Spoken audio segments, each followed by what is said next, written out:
I mean, he's going to scale up a bit.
Oh, sure. Starting with me. All right. My name is Jai. Uh, been playing Netrunner since I want to say the original core set came out, uh, 10 years plus ago, but didn't really get into it that seriously until a few years later. Uh, so I won from Singapore, and I won my Singapore Nationals in 2015 and 2016. Then kind of dropped. Yeah, yeah, yeah. Kind of dropped off a bit after that. Then stopped playing for a couple of years after FFG dropped the game. Then came back for a bit in 2021. Then came back for real in 2022. Then where I uh, played, made top four at Continentals and top six at Intercontinentals, and that's about the height of my accomplishments so far, I guess.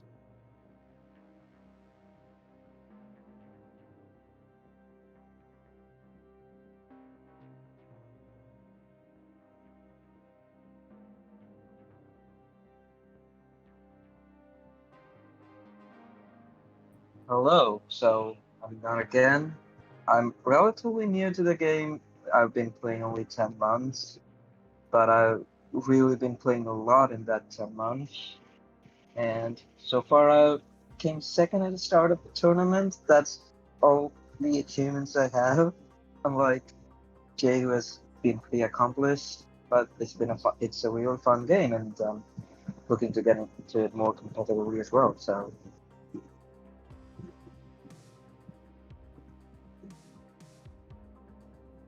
Ciao, how's it going?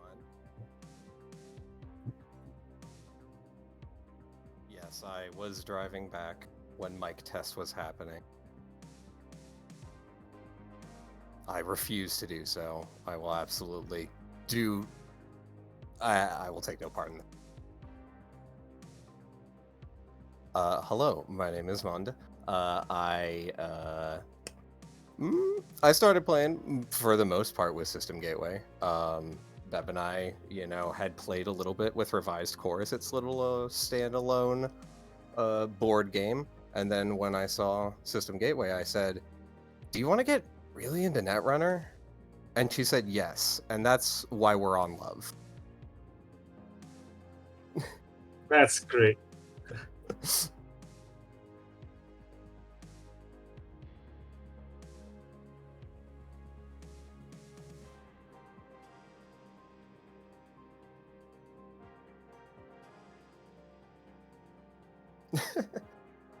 uh,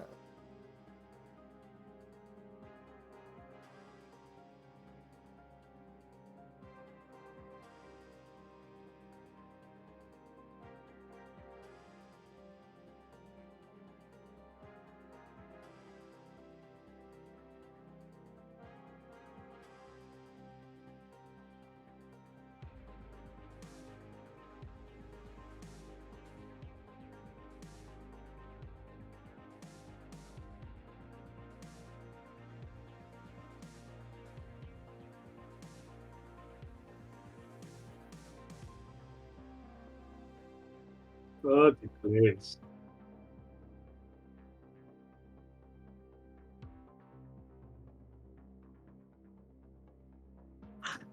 great to see. Great to see 2 invites going out as a result of this. Oh.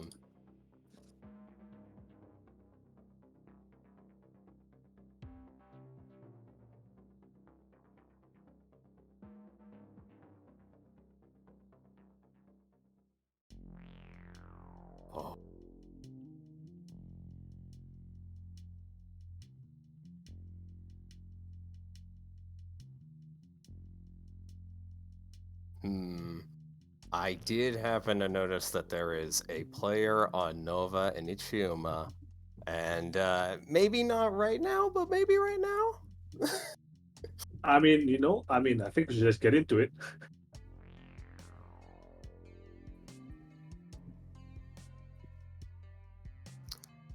I do not see it. I might have to refresh here.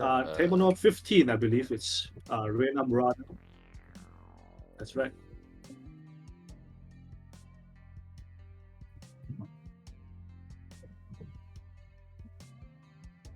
I'm already about this. These are two strong choices.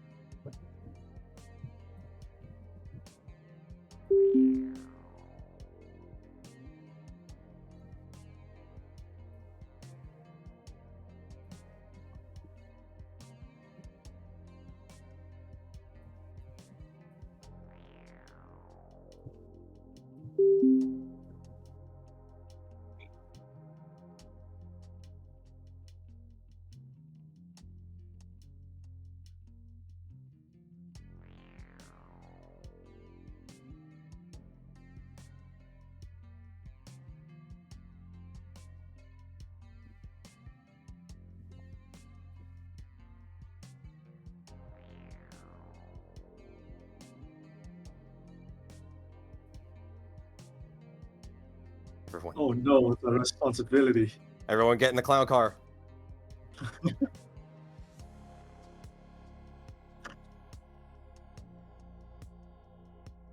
All right, all right.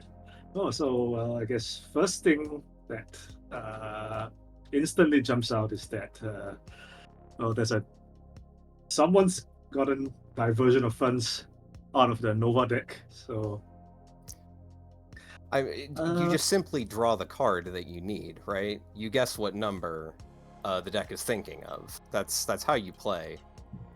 That's how you play Nova. No, but seriously, I want to see somebody do really well as Nova. Ampere maybe is a little less realistic, but I believe in Nova. I'm on the all hype right, train. all right. We've seen like a wide variety of Nova decks. I mean, on NRDB over the months since Pahelian release, but there hasn't really been like a consensus best strategy for at least for the neutral runner. I mean, would you just say it's more like a good stuff kind of deck, or is there some particular thing in mind when you're building Nova? So I admittedly I- have not had much playing. Sorry, actually, go ahead. I don't know. No, please continue. I just want to note that somehow it's turned. Oh yes, hang on, It's hang turned on. 4 and he's on 5 points. So clearly doing something right on Shadow Dragon. Yeah, when Vesper said, "Oh, there's already 2 points," that was already bearing the lead because it was 2 1-pointers, and it was also bearing the lead because it's sports medal. So you're supposed to have these. Get these out of here. I've got too many. Yeah. And then it kind of seems to have accelerated a little bit, and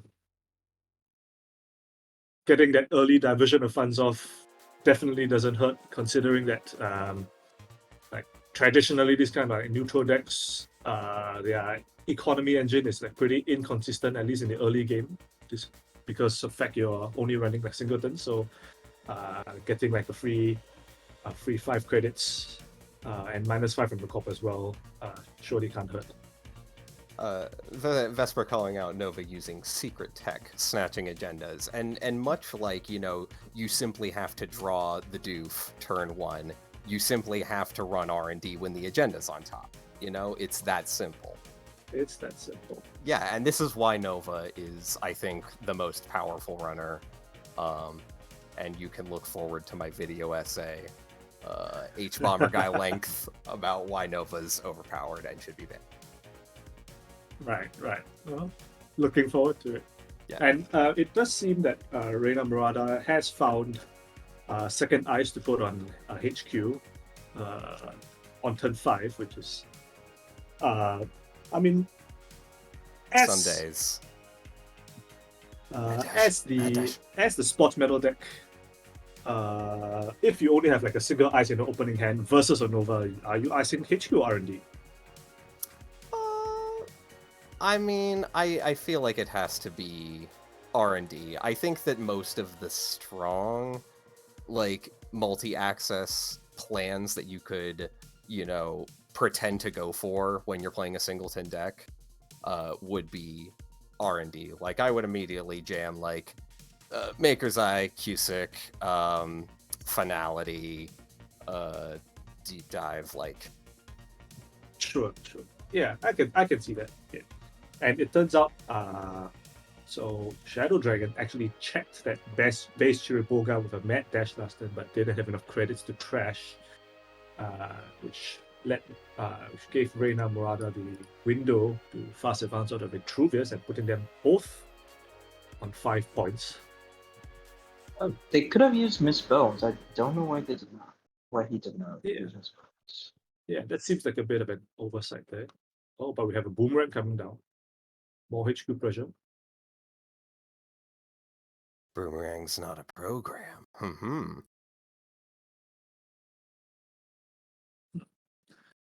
I mean, The biotic labor. Interesting. I can't believe sports would have. and worth noting that there are still three 2 agendas in the sport medal deck. There'll be 2 Vitruvius, the Luminal, and the 3rd Mega Pre-qualifier. So if Reina can get to 7 credits, this is a very legitimate threat that the runner has to respect.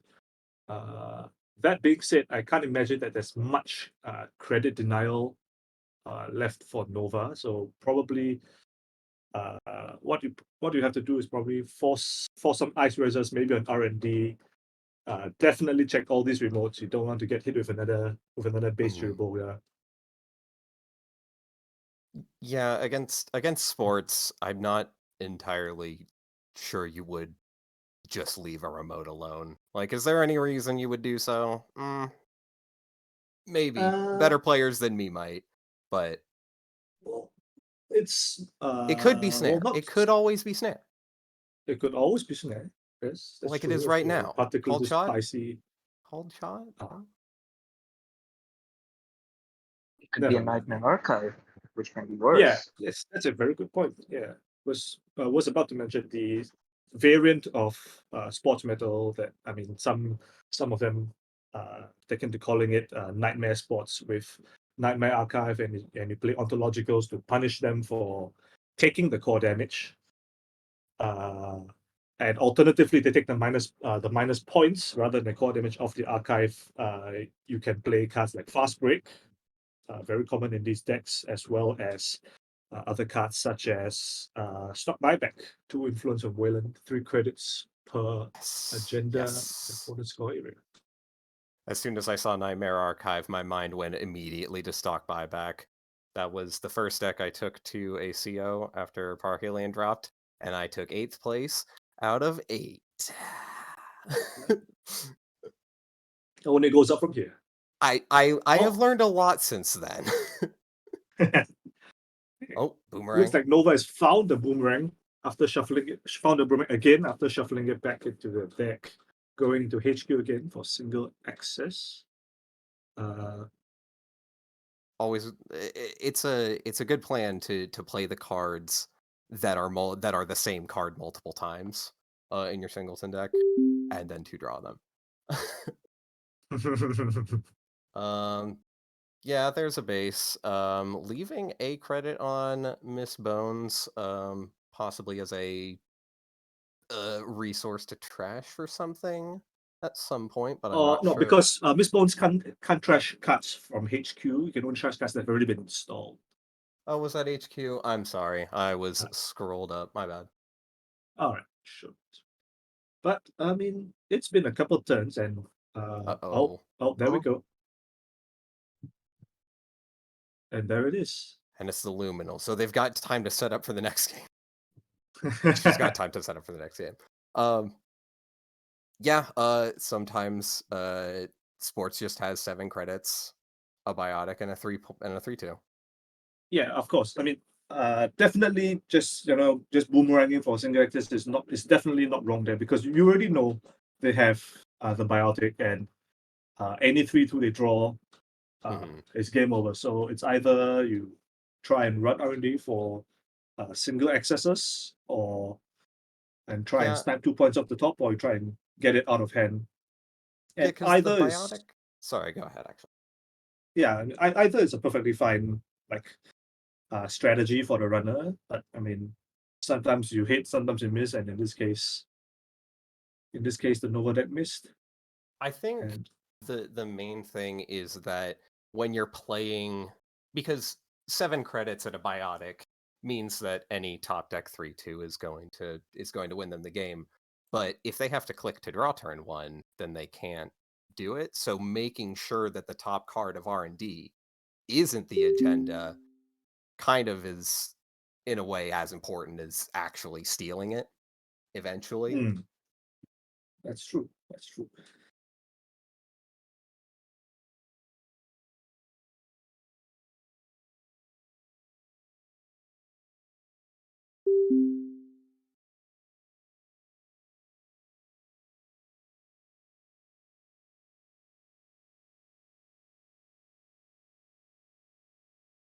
Two quality IDs.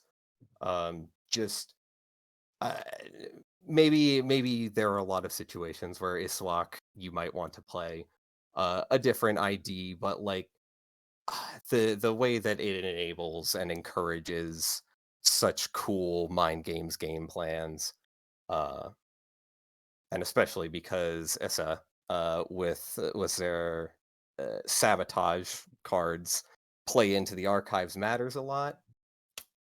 I'm here for it. Yeah.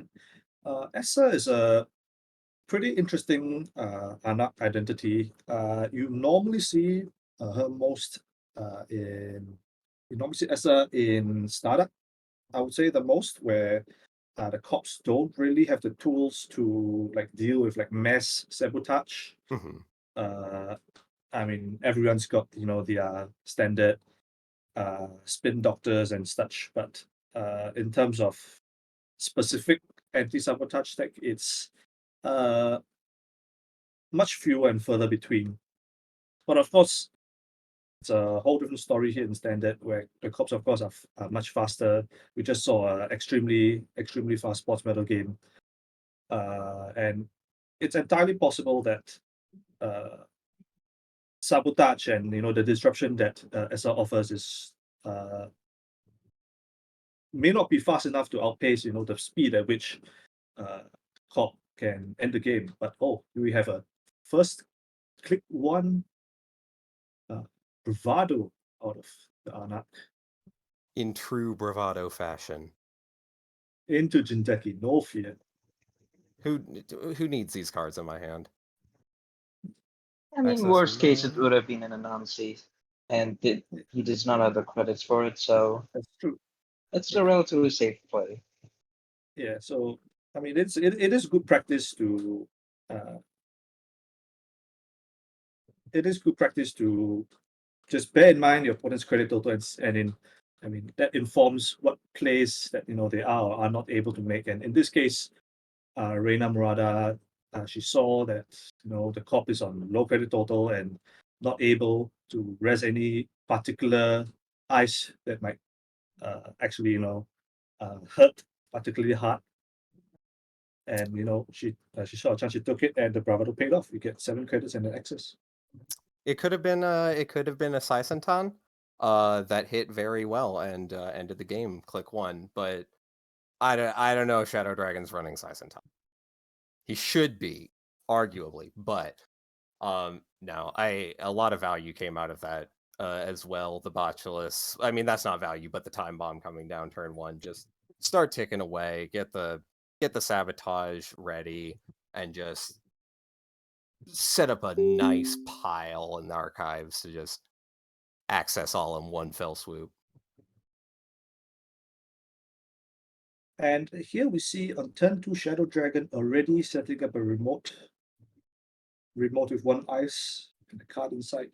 So you have to assume that cops on assets such as Rashida Jahim growth, for that tempo. But I mean, is there any chance that this could be some kind of agenda push?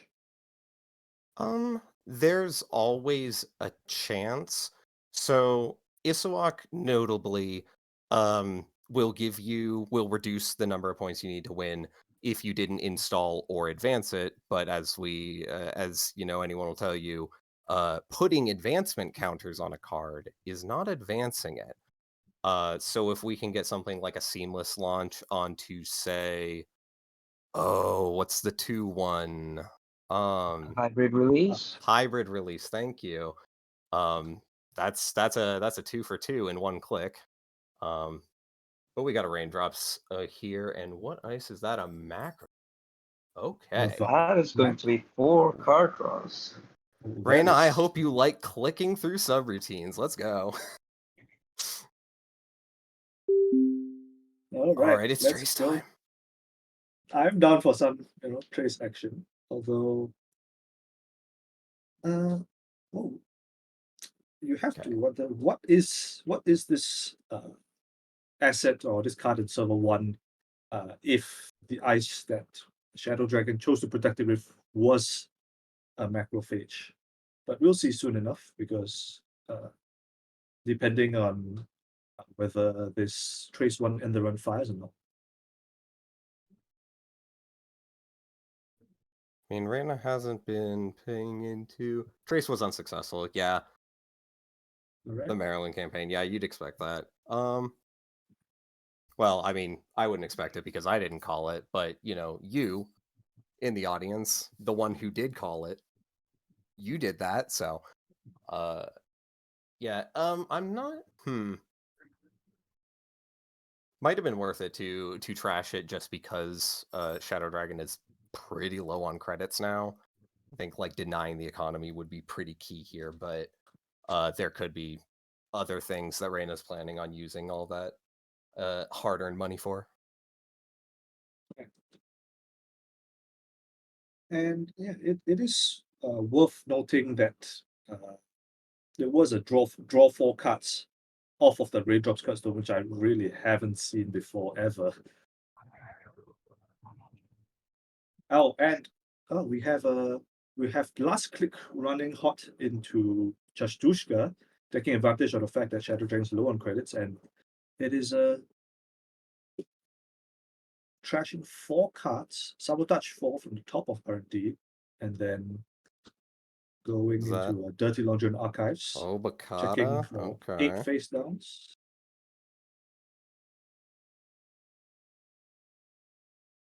Can pay to steal that. Is it a good idea? We have 1 click left after this to draw. I don't... And she does go for it. Right, 3 points to Essa. All right, and last click draw, 1 card in hand for the runner. Is there any kind of punish with just a mandatory draw? Blood in the Water is a card, but is it the kind of card that you're running in S1?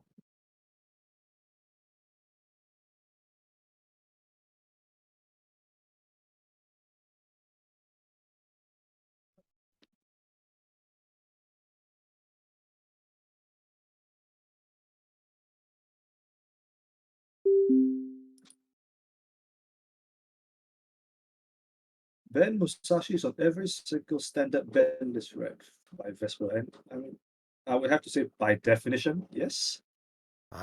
There's the Can't get around one... that. Oh, that is a Blood in the Water.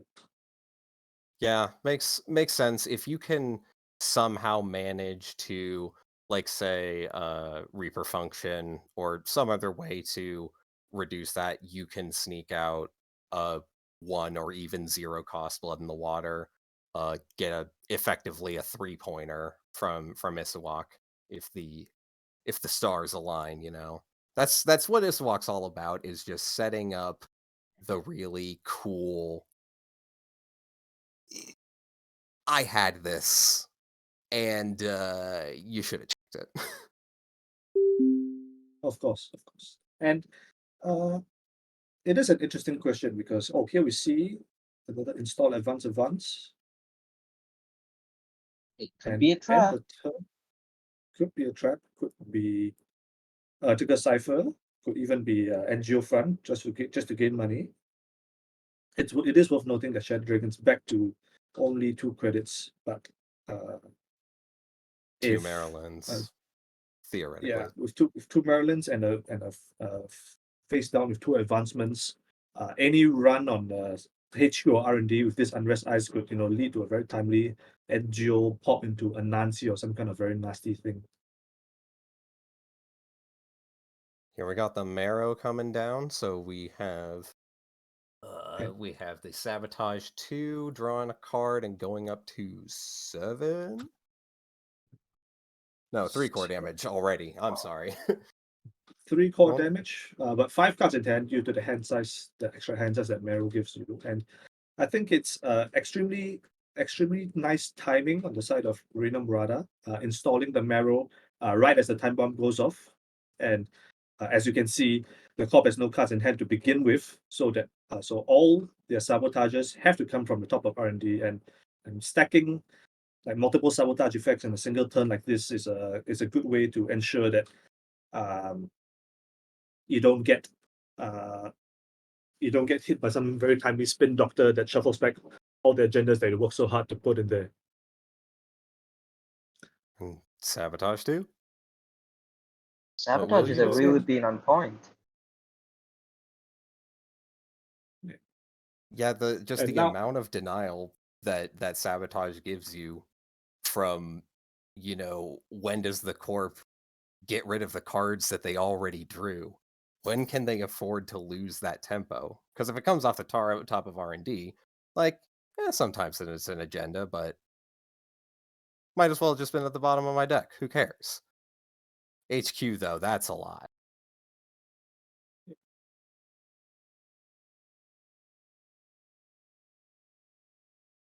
That being said, Shadow Dragon is not as in dire of a situation Mhm. as the corp was, just a few turns ago. They do have they have 2 Maryland campaigns ticking down. One is even about to run out, and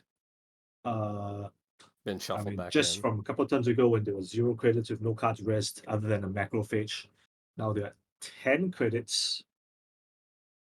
Yeah, now there are 10 credits, and with a bunch more ice, all the centrals look reasonably secure.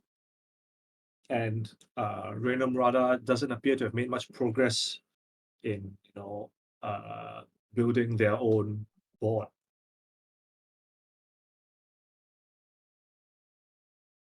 I don't think you need much of a board as ASAP. Like, you have the bin breakers ready for when you need them, and you have your console and Ghost Tongue. I think that's a fair bit.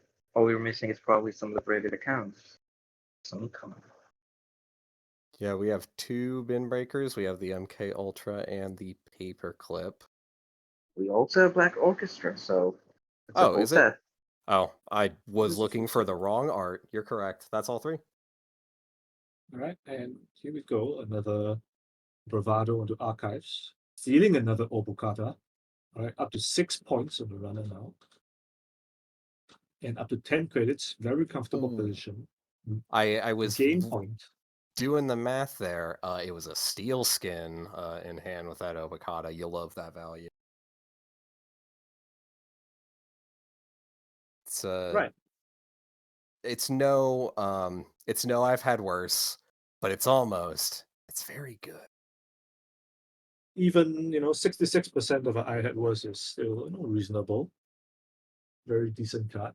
Mm-hmm. And all right. So Shadow Dragon goes up to 3 points off the scoring of a hybrid release. So we'll get to install declines to install a face down cut, but you still trigger the sabotage of SR's ability. So back to 0 cards in HQ. But at the very least, scoring the hybrid release means it's can't ever be scored by a runner. And given that it's only it's game point for Essa, it's very prudent idea to just get it out of the way when you Mhm. draw it. Absolutely. Yeah, you would wish in Shadow Dragon's position that you could let the sabotage fire first before the hybrid release.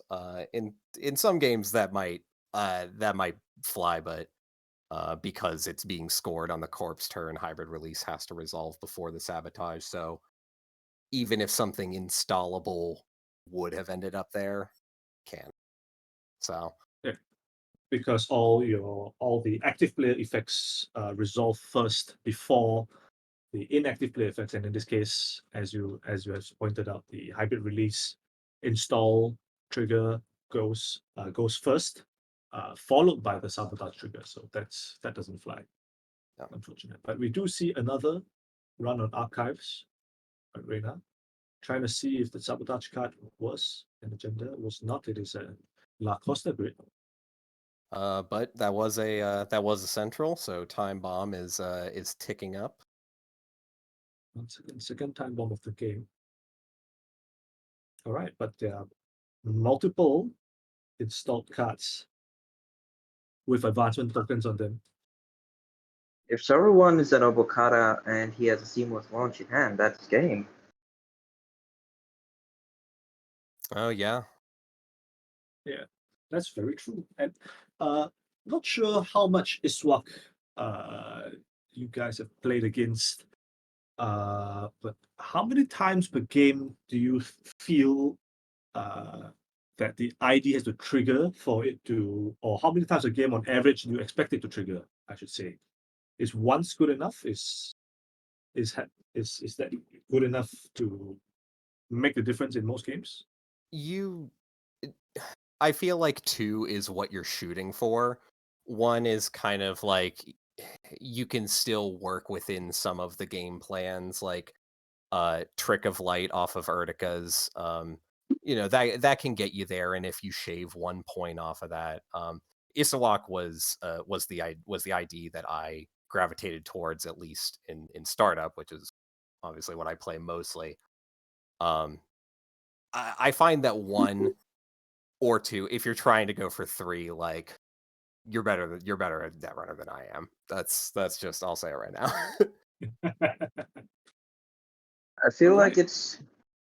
it's more making the runner just run into your advanced traps, because as the runner you just have to run into whatever Slack puts down. You'd Because think so. yeah, But because in some best case you only need 3-pointers, 3-pointers to like win the game. oh this That's oh an no, that's not interesting, existent. proposition, a way to look at it. But here we go. In my case, you clicks 1 and 2 mitosis down 2 Urtica ciphers, and the runner decides, I'll just leave him. But here we go. We've got another. We got a running hunt. So the runner ran HQ with a DJ Fenwich with a Steve Cambridge hosted. So they got back a running hot, which they instantly used to be firing up even more run events. Chashtushka now on board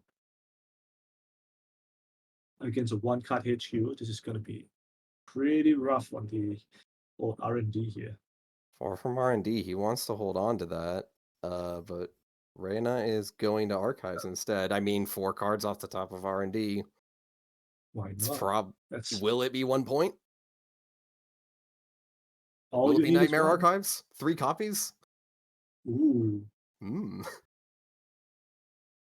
There has to be a 1-pointer in 7 face downs, right? Netrunner math states that the answer is always no. All right, there's Oh, the- Otoroshi Rest. That's a card we don't see too often. So Otoroshi subroutine, the 2-cost 5 strength sentry. You may place up to 3 advancement tokens a card installed in yourself. If you do, does not access the card is based 3 credits. And that is game. Blood in the Water from Archives. Good game. The Obokata's accessed at pretty key points. Open for a Blood in the Water score off of the first one, but having the steel skin ready for the second one was just really strong positioning overall. And just all that sabotage.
Mhm.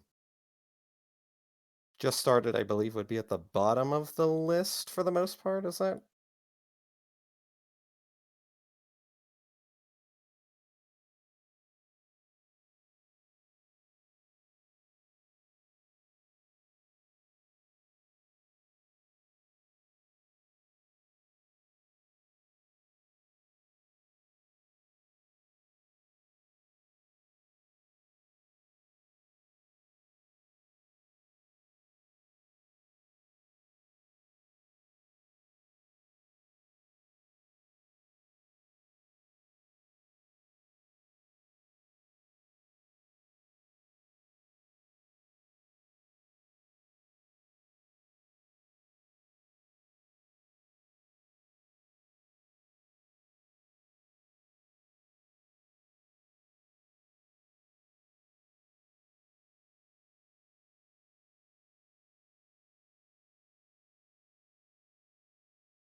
Right. Oh, and what That's do we have here?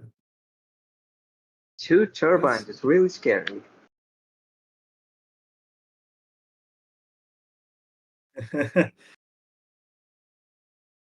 All right. So, I mean, of course, the first thing that jumps out on this boss it is the double K2CP turbine on the runner side. Looks like already a pretty advanced board state with both Echelon being your killer and your Decoder Buzzsaw, both uh, not out of the ordinary whatsoever for these kind of turbine decks.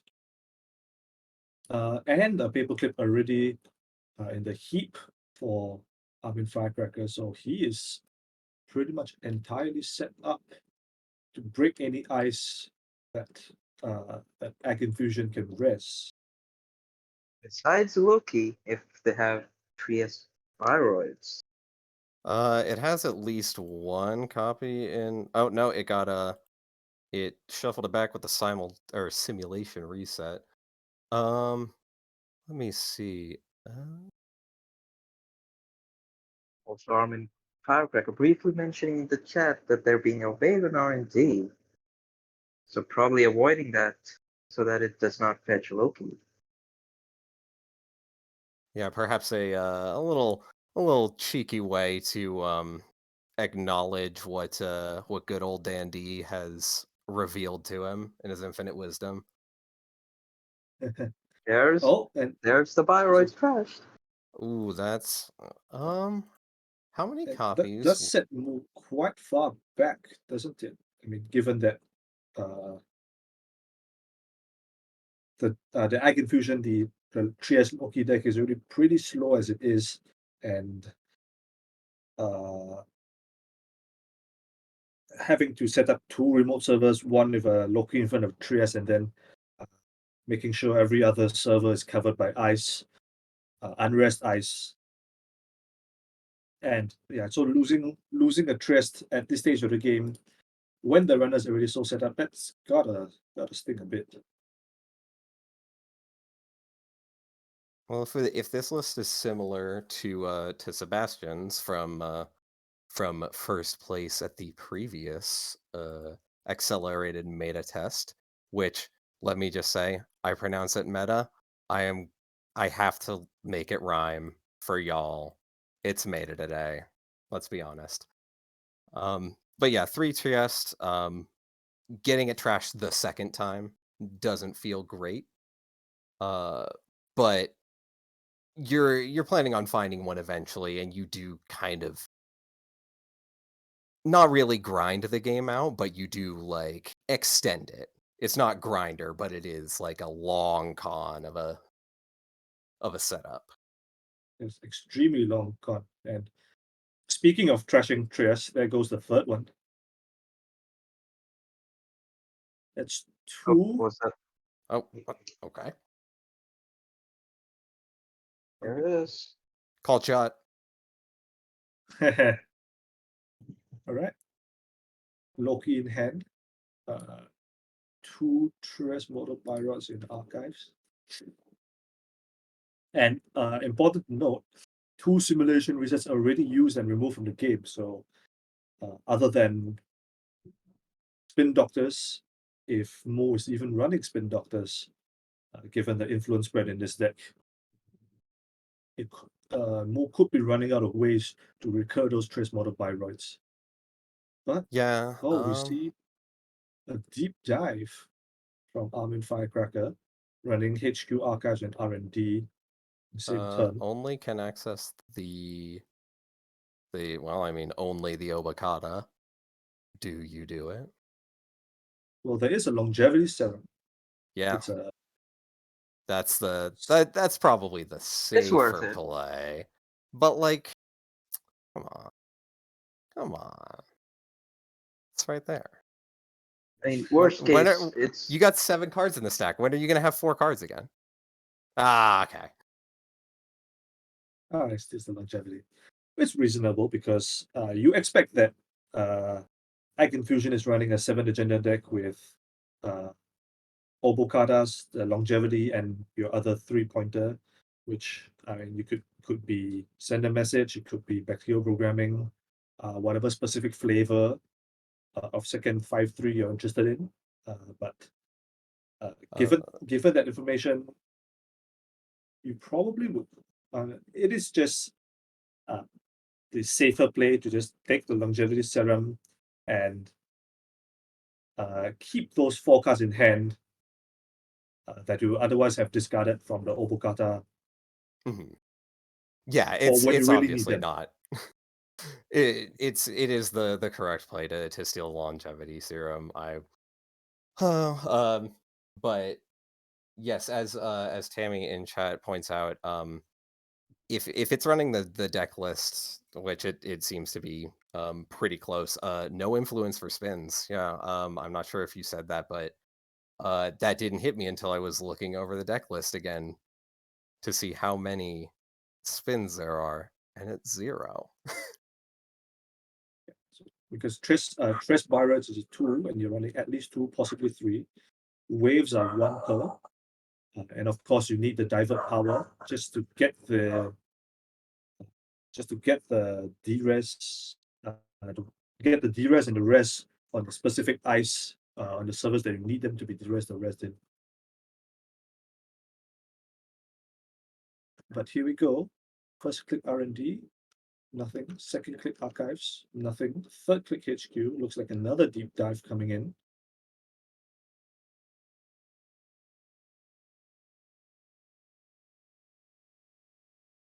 Mm, 12 credits, chooses not to boot off of the Ag Infusion ability. Oh, And there's the this is there's the one there with it is. 5. Yeah. Good games. I didn't want to say anything about what the quest might have been because at Worlds every time I thought it was deep dive it was APOC and vice versa. But I don't know, this deck probably doesn't have the influence for APOC regardless, but I mean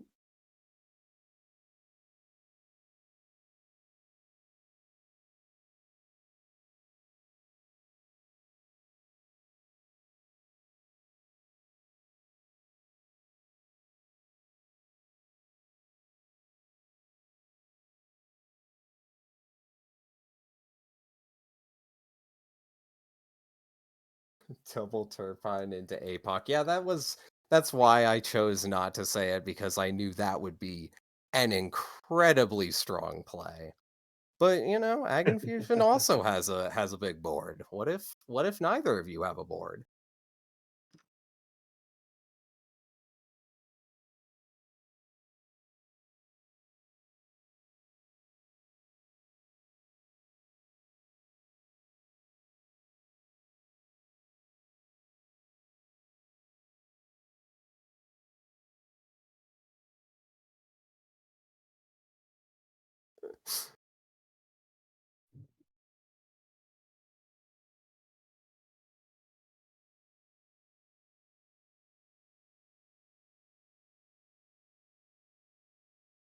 Thanks very much. Let's see what we got here.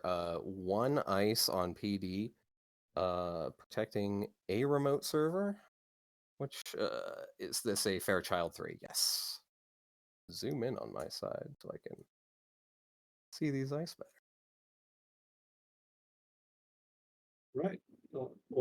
One ice on table, two ice, three ice. There we go. That's the server. Install of the PD. Sure. I was good at counting for a second there, but All right, but Hoshiko immediate response with the maul and running HQ uh, and running HQ and forcing the cop to trash a card. And Maul as a console is really good at punishing cops who leave the centrals open in favor of like setting up a very fast scoring mode, as you can see Ruben Peters has done here. Uh, three eyes on the remote, but none on the centrals now. It's kind of open season for Hoshiko to just get free accesses and trashes. But here we see now, install Ice and HQ from PD, very correctly recognizing the danger of letting Hoshiko get too many triggers off of this Maul console.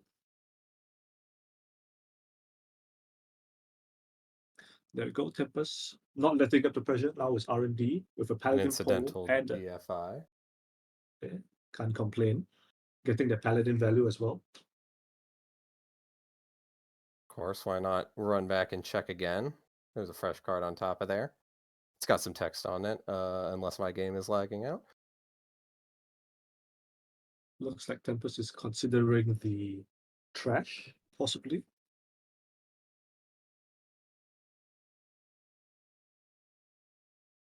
It's not crashing. I know it's like what?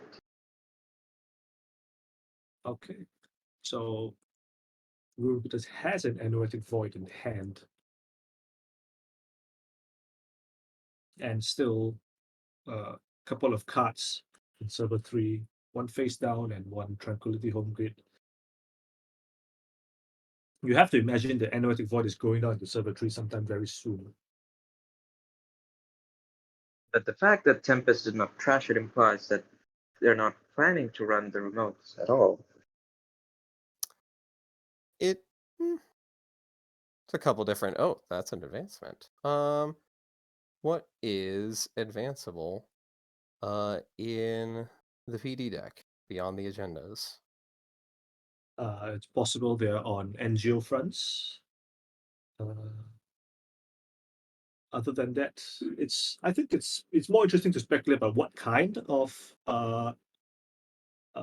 scoring pattern that Ruben Peters is going for, because generally this double install play, this double advance play is indicative of some kind of a 5-3, and we've already seen one Global Food Initiative. There was an access. There was a seamless launch in HQ, I believe. There was a Maw trigger after that, so seamless launch could have gone to archives, but We'll see. Running the remote now, and there's a first ice gatekeeper, which Tempest has just enough on the virus counters between Omakwa and Leech to break. And are they going to hippo this ice? Is the question.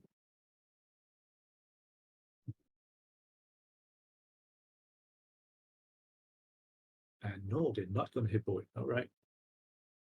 Proceeding to Yeah. the next ice. 5 credits on Ruben Peters, so Fairchild 3 is off the table.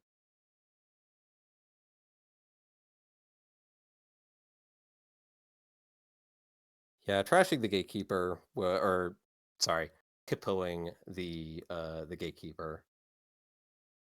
No, the hippo trashes the ice, removes itself from game. Trashing the gatekeeper doesn't feel good because it's, it'll be at 0 strength next. Yeah, and next you turn have an anyway, armor class, so so you'll always be able to track to break it regardless. Mhm. But Tempest decides to check out, a little bit spooked by the prospect of this Fairchild 3, imagine. And they go last click. Last click, checking server 1. It's another Tranquility, leaving it just to get another more trigger. Now we can see what actually is in server 3. Is it a advance? All right, it's an off-road office. Okay, just using the clicks to do so, and having the last one to be able to install, get the Trank Grid trigger. So, is this scoring pattern indicative of anything? Possibly, you'd imagine that the Seamless launch was one of the cards that was trashed by one of those more triggers from earlier on, and that's why the corp decided to manually advance it instead of seamlessing if they had the chance to. But now we see another dirty laundry on R&D. Ruben Peters has enough credits, 12 credits is plenty to rest any eyes he wants, but chooses not to, electing to respect the hippo, I guess. And R&D revealing Spin Doctor but not trashing and discarding another card from HQ. Is Not trashing Spin Doctor. Okay.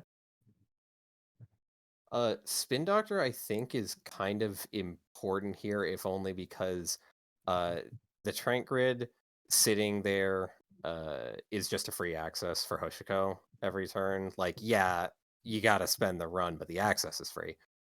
You can over install it and then delete the server with the Spin Doctor if you really wanted to get rid of that option. But that might just be me doing some skateboard tricks while actual players are winning the game. but yeah.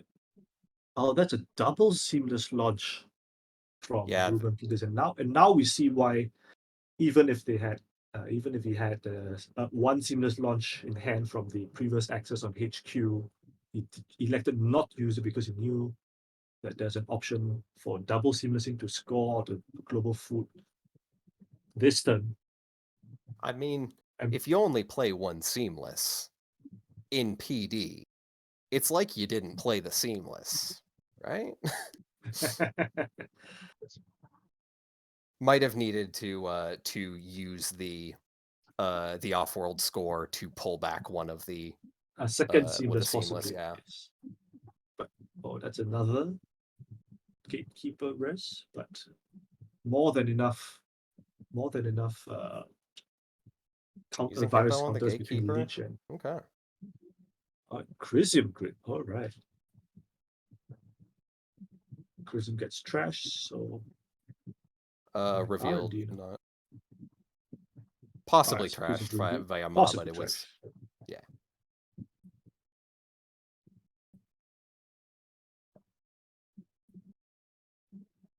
I have to agree with Captain Nice's assessment of this list is so cool because it is. I just love a big old runner board with just a lot of things to keep track of.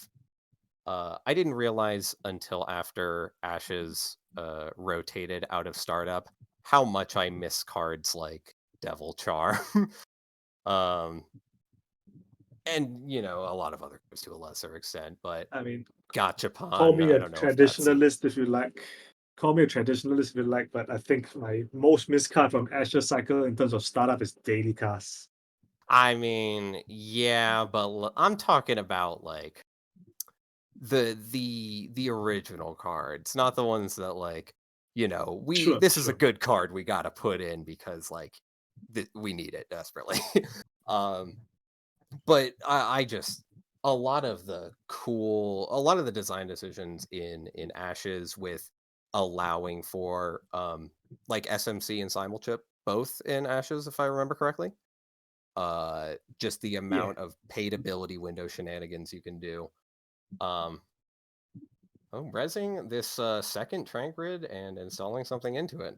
Guess we're gonna make use of that. And you know what? That's That's probably the Spin Doctor. Gotta think. And curious that there's an you see that over install on R&D, not wanting to keep the first eyes around any longer. Possibly it's just too weak against that 7 strength on the core and the 2 leeches right now. mhm. But we see this first click run on Spin Doctor, forcing the res and fire. But now, Ruben Peters, from having no cards in hand, goes to 2 cards in hand off of the Spin Doctor res, which means that there's something to more now, actually. One card, you mean? Well, what? Now there's 1 card. We're doing Right, Anarch math here. 2 core cards, you meant 1 core card again. Right, and there's a Biotic Labor in there. Okay, Bravado, the remote. All right, now we're getting somewhere. First Ice Gatekeeper breaks for 2 with Encore. And then we have 3 for the Fairchild. So it's gonna take a pretty specific ice for them to be kept out here. I don't know what it is. I'm just saying, like, whichever one it is, it's specific. All right, no rest on the center ice. So 3 credits on Fairchild, which means that Tempest will be getting this access and being able to see what it is that Ruben has in this remote. It's an analytic void. Oh, Did not have 2 cards. Did not have 2 cards. You gotta get rid of the void, right? Yeah. Trashes. All right. Leaving the Tranquility home grid, of course. I'm not sure how much it would matter at this point in the game at 5-4, whether like earlier in the game, obviously you would, but for here, 4 credits is just much more usefully spent elsewhere. There's the Skunk Works to go with the void. All right, Ruben Peters draws. So 2 fresh cards of R&D that Tempest is unaware of. And we saw Biotic Labor in HQ. So be close. And you have to imagine, yeah, there's at least 2 others, if not 3 other 3-2 agendas between Vitruvius and Luminol that Ruben Peters could score up with. Trank Grid the next requires turn or 2. then just 5 credits instead of the usual 7. Because of the Rest Tranquility Grid. But Tempest is going in on HQ, accessing a Biotic Labor. They know of that it's there, of course, and trashing a random card. And just hammering HQ now, just taking advantage of the fact that centrals are wide open. Right. So Moving up the weight trash, counters. 2nd click. Yeah, 3rd click seamless access, and last click run R&D. Trashing a And Trank the Grid Waking from Button is fully charged, HQ. so it's going to be likely a 4-card access on R&D from Tempest.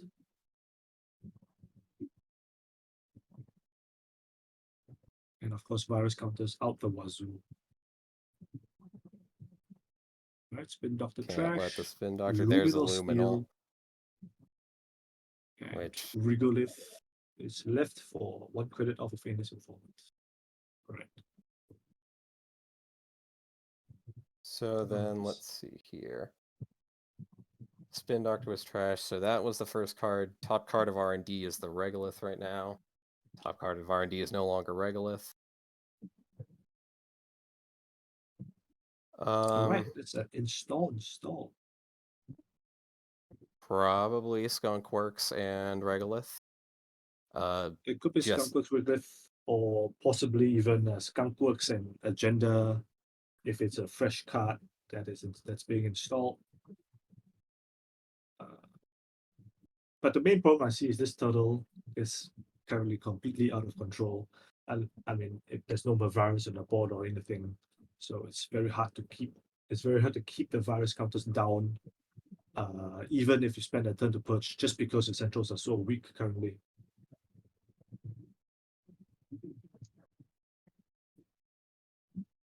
Tempest, right? Yep, Thinking misclick. about the turn. I So think Question is here: do you run the remote or run HQ 3 times and do RNG again?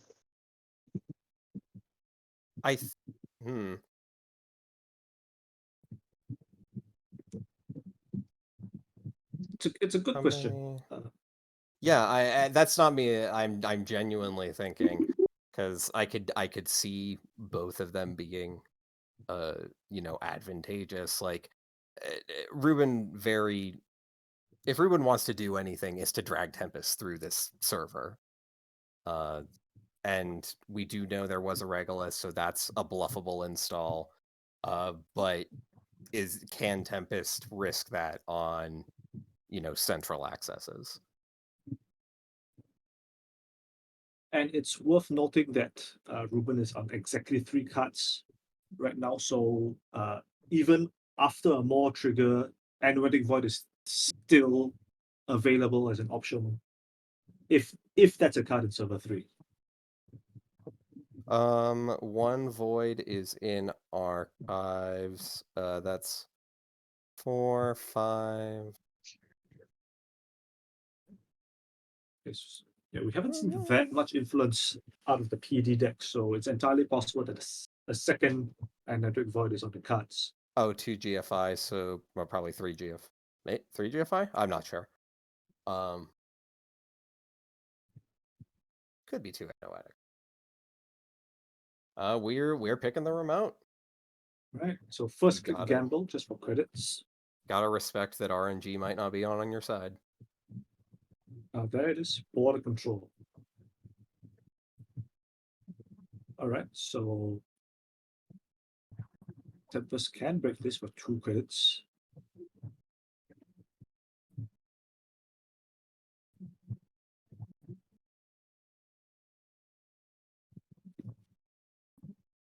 Kind of thinking about how best to approach this.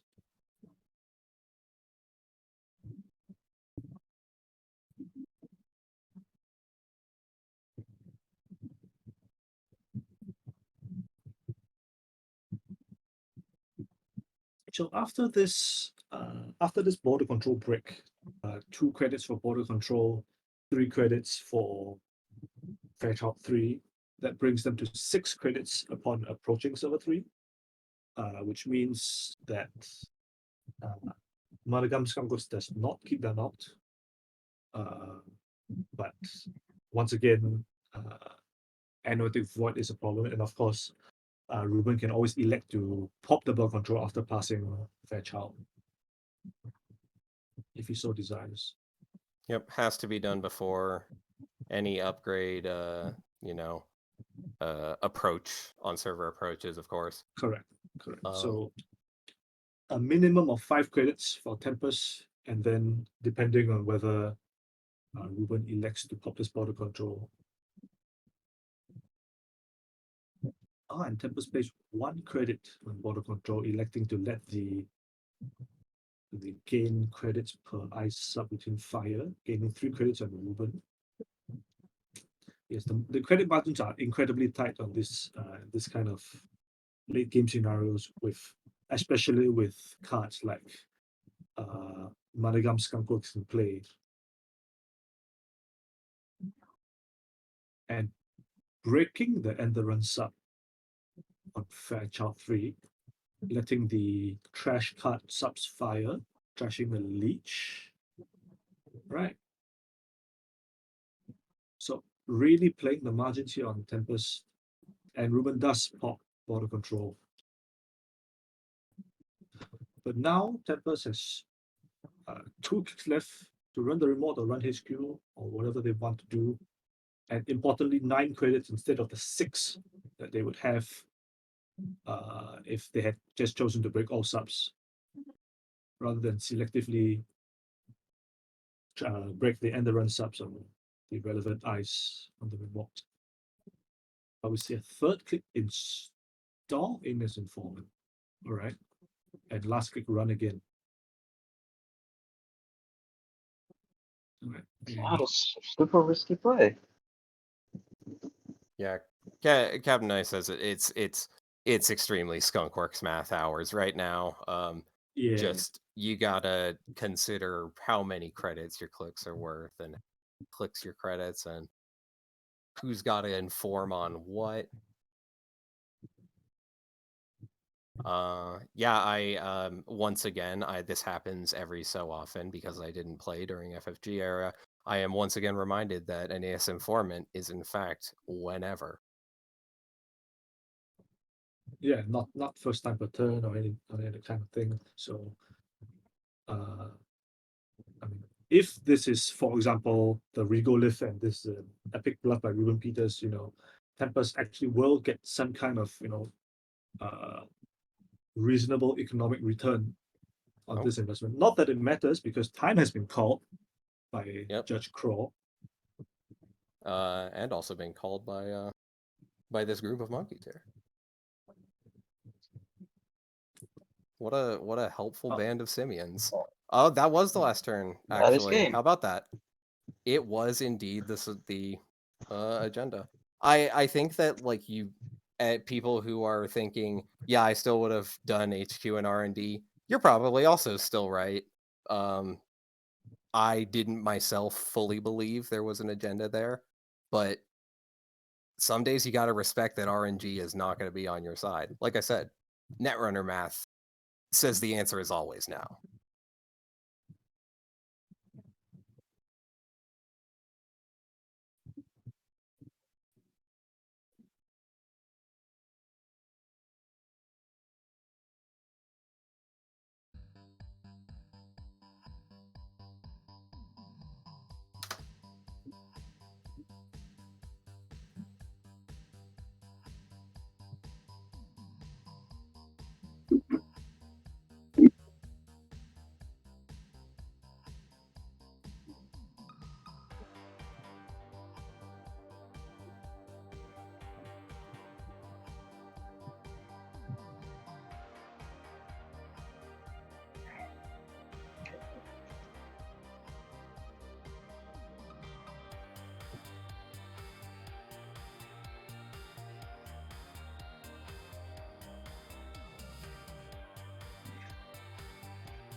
They were also very cool. Mm-hmm.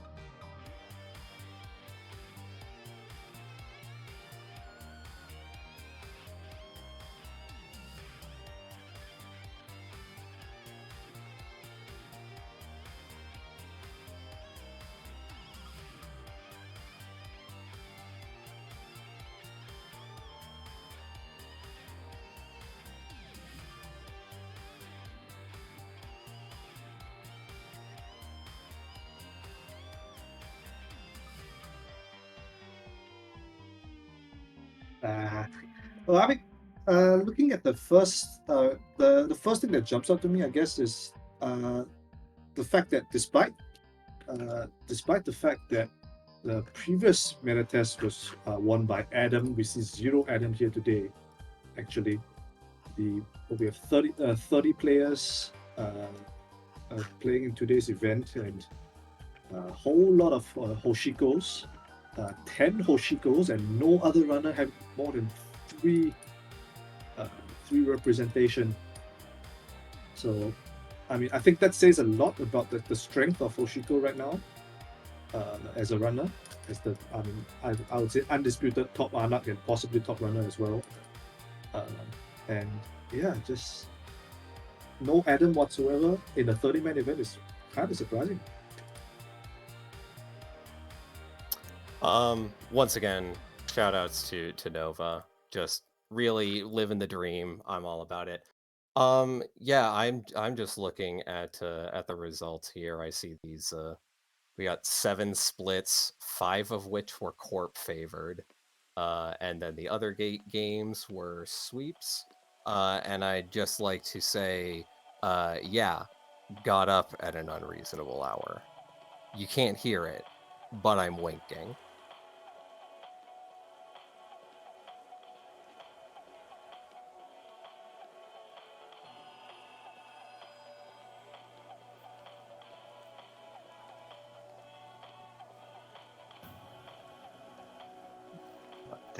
The last game was really like super close, like almost nail biting. It was really one of the games that I've watched.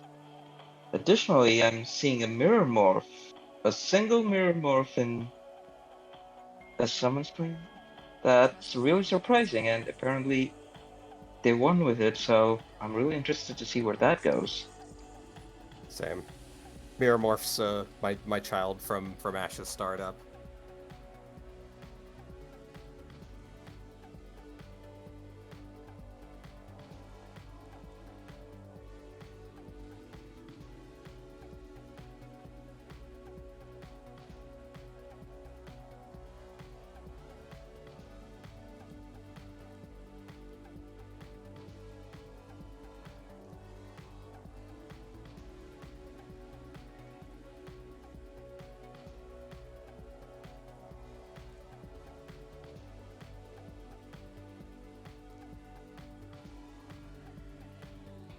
Mm-hmm.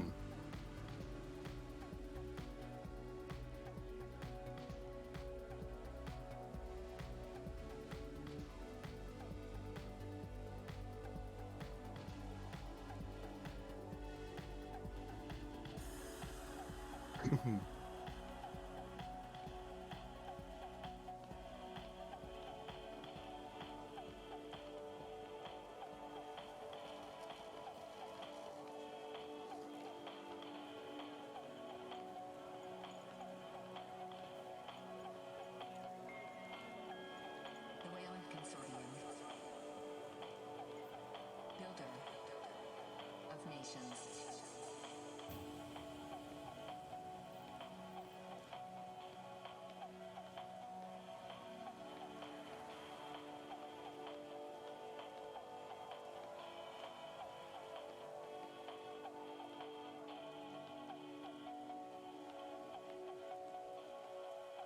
Oh, I'm going for sure. 100%. And if you're on the fence about it, I strongly recommend it. They're doing a spearheaded by Dan, the outward face of Null Signal and his Infinite Energy is doing another fundraiser, if I remember, to sponsor people to go to Worlds, and strongly consider that if you don't think that you are in a good financial situation.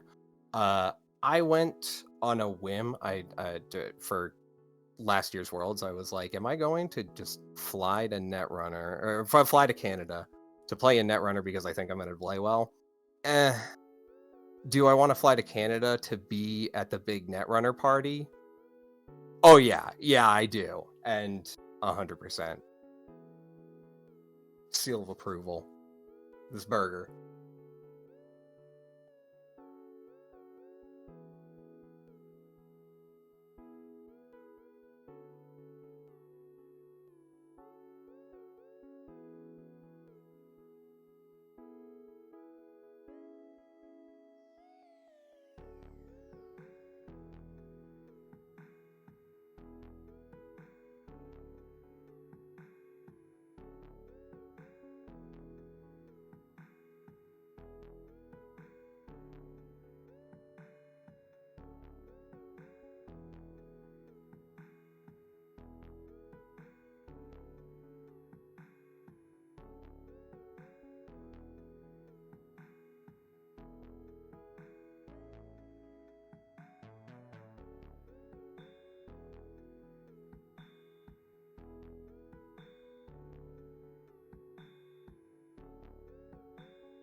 We could go on table 4, the mirror morph that we were talking about earlier. Table 4. Wait, not no, sorry, not table 4. Table 2. Table 2.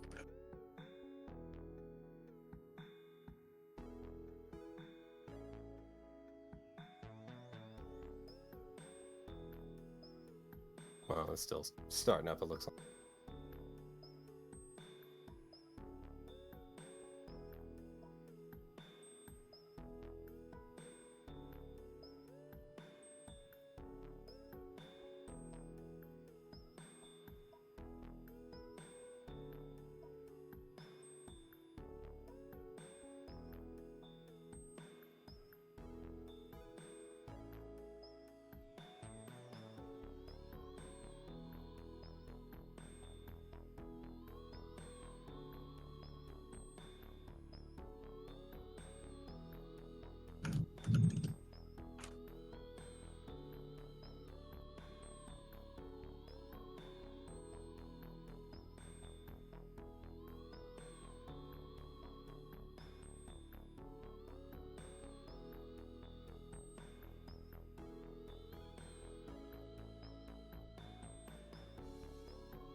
Mad.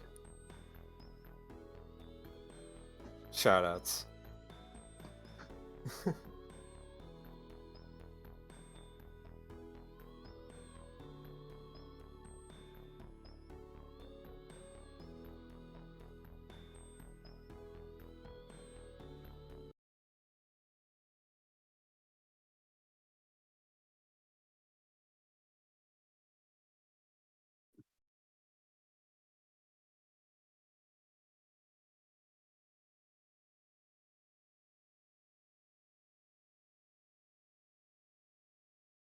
I gotta step a couple of feet away to go grab my energy. 1 second here. Right. Okay, so it looks like the route has not officially started yet.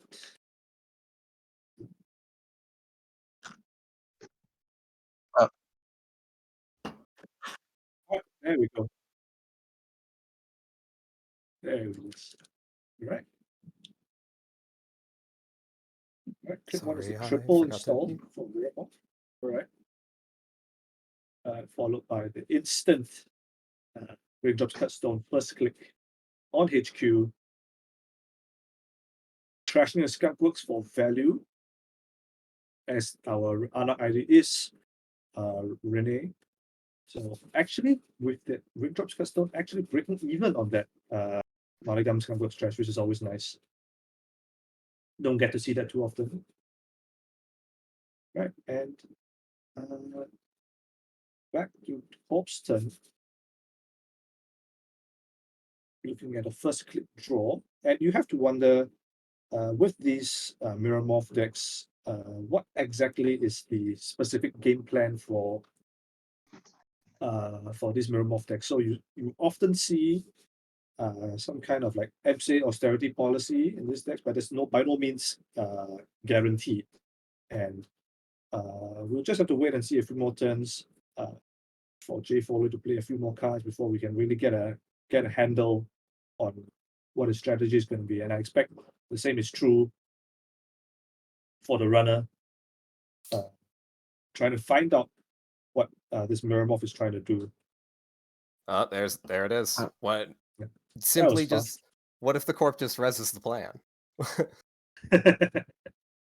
Right, that's a first click, draw, install, and fire MCA. Okay, so he is getting his Miramorph trigger, but it's instantly trashed by Lu. Of course, you would getting so much click and one card, sorry, one credit and one draw off of his trash, and we see a Harbinger coming out. Another Spin Doctor being immediately rezzed. Yeah. Makes me feel like they're flooded with agendas. Yeah, I mean, at least looking for ice, I would assume. Just having to throw down the naked MCA just because Silent has to trash it. You can't just leave that. It's the most dangerous card in the deck. If it goes unchecked. Oh, So and that's like, a naked Rashida. That's a pretty big tell, isn't it? Not just simply the fact that Rashida's out there naked and undefended. The fact that you're doing it against Lu, who's more than happy to trash these kinds of no trash cost undefended assets. And we also see a Banha come down on the runner side, which makes it even easier to get accesses to trigger your ability or for whatever run event you are trying to force through. yeah. But here we let go, me- another server created by the runner and instantly targeted by Banha in first click run. And that's another MCA. That's Again, gotta get it out of there. Yeah, so With two spin- MCA. Sorry, go ahead. No, go ahead. I was gonna say MCA, two of them right off the bat leads me to believe this one's going into a 5-3 scoring pattern. Miramorph can enable a lot of especially with like red level clearance, biotic labor, like can either cheapen a fast advance plan or make possible like RLC a base out. That's a 4-2 for you. It costs 8 credits, but that's a 4-2 in one turn. But with the MCA, when you can click to tax them, click to gain the credits, install, and then just slam down all of your advancements at once. and unless I'm not mistaken, this is the third MCA already. Vesper is calling MCA the Beastie Boys card, but I'm afraid I have to disagree because there's a whole keyword called sabotage. Thank you.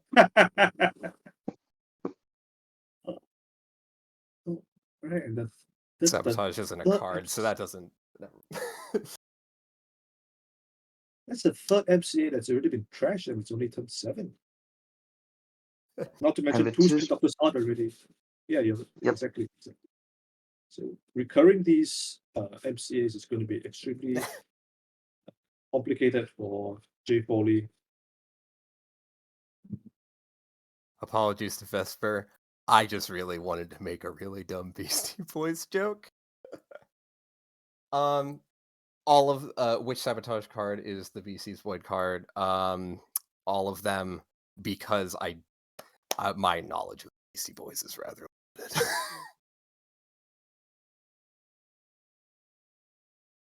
We're gonna talk about some Is it Netrunner? wrong Is to that- say that I only started listening to the Beastie Boys because of all the sabotage puns that came out when Midnight Sun released? I as a Netrunner player, it's 100% on brand.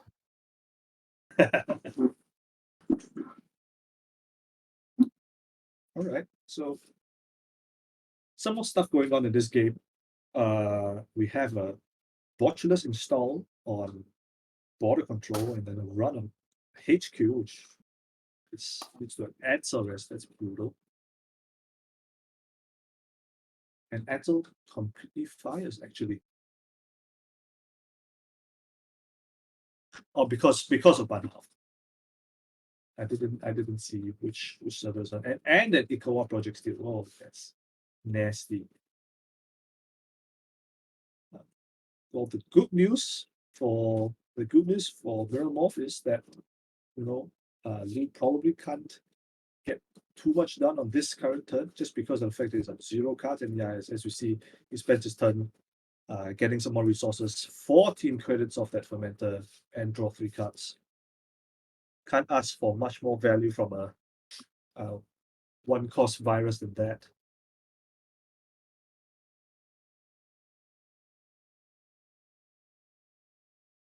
I'm wondering what the Harbingers are for. Are they just Aesop's fuel? That's a very good question. Simulchip would, if you need a program to trash, that at least is something on the front side. The back side I'm not sure about, but nothing's shown so far that would interact with it, I think. All right. Jay Foley, turn 9. On the road to recovery, icing HQ, drawing and taking credit. With, of course, the Mirror Morph bonus 1 credit. How important would you say is getting your Mirror Morph ID trigger like every turn of the game, or as many turns of the game as humanly possible to do so? The answer from, and I'm not exaggerating, I don't think I played a single game with a Corp ident other than Mirror Morph and Ash's startup. Played a lot of Mirror Ooh. Morph. But That's a lot of Mirror Morph. so if not, like, I'm not an expert, but I'm experienced at the very least. I find that it's important to plan balancing, most importantly, when you do and don't get your triggers, right?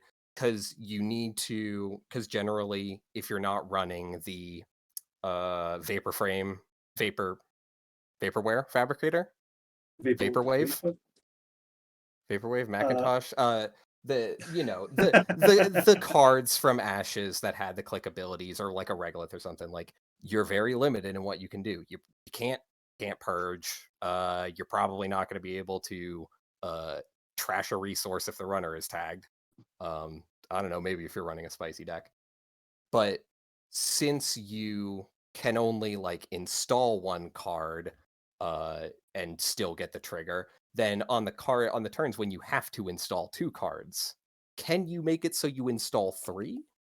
And is that going to help like pace your like future turns?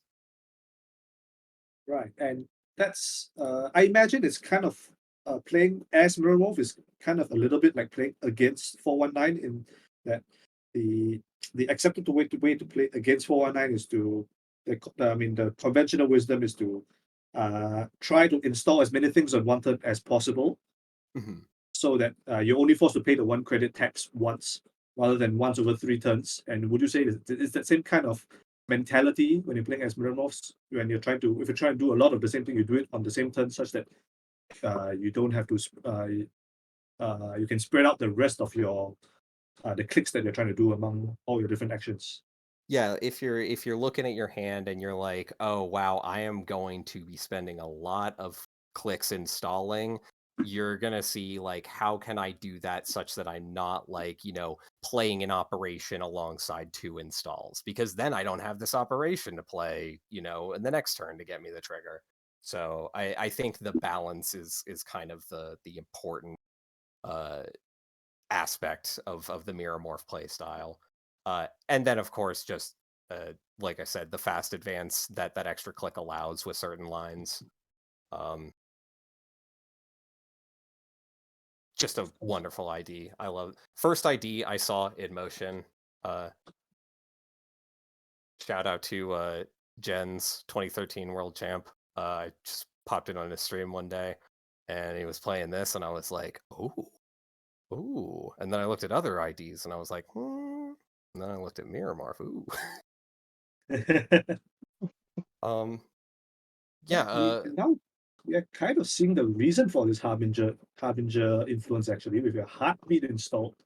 yep, there it is. That is indeed a console. That's this is kind of, I mean, this heartbeat, and we've seen this heartbeat and Banha synergy before, but actually out of Apex rather than out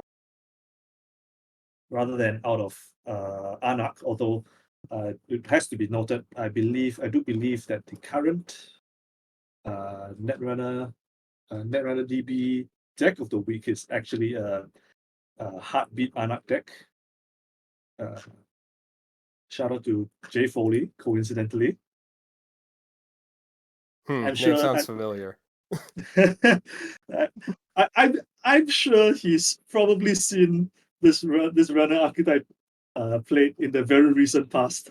Shout outs to Jay Foley if you're listening. That's against the rules. Please turn off the stream.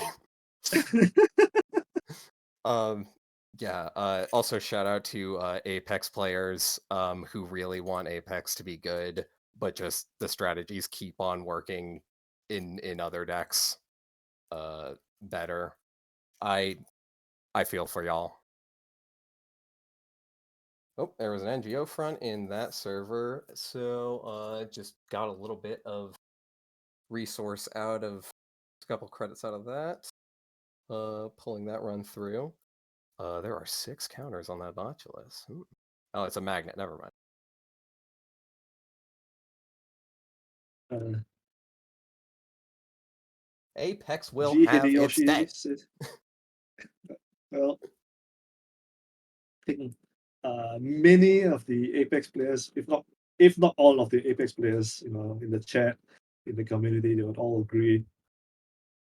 I mean, for those who decided that one of the mini faction runners was their favorite runner, I think those are the most passionate about their particular mini faction players, as opposed to someone who, for example, only plays Shaper.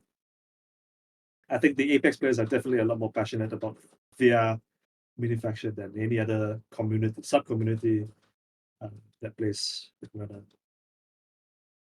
What's this? NGO. Oh, it was a restore. That's why it's rezzed. I had missed that. I was like, this is an interesting bluff. We've got labor rights shuffling in 2 labor rights, if I read that correctly. Right, the classic Anak value play, labor rights for 2 labor rights, and all right. Shout out Pinhole to threading just Sunny Mains, by the way. I don't know if you exist, but if you do, shout outs. That's probably offensive to Sunny Mains, but I've literally never. Maybe I just don't see it talked about. I want her to be cool. I hope she's cool. And okay, so the subs on border control firing as 1 meat damage on this Banha, but notably Silent Arbiter choosing not to prevent the damage with heartbeat and just taking the net. And I guess that's one of the nice things about this deck, because you're not obligated to use heartbeat to prevent that damage that you don't really care about. You can just save it for when you have actual good cards in hand,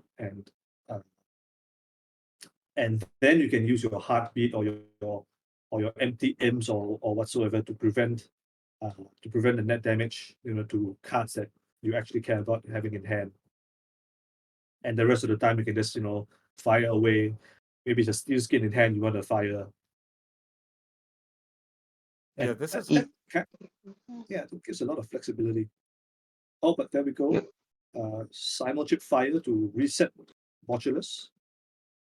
Of course, he was stuck in that magnet previously where he couldn't really get anything done. See, my concern is the runner is like super rich, so why not just break the border control?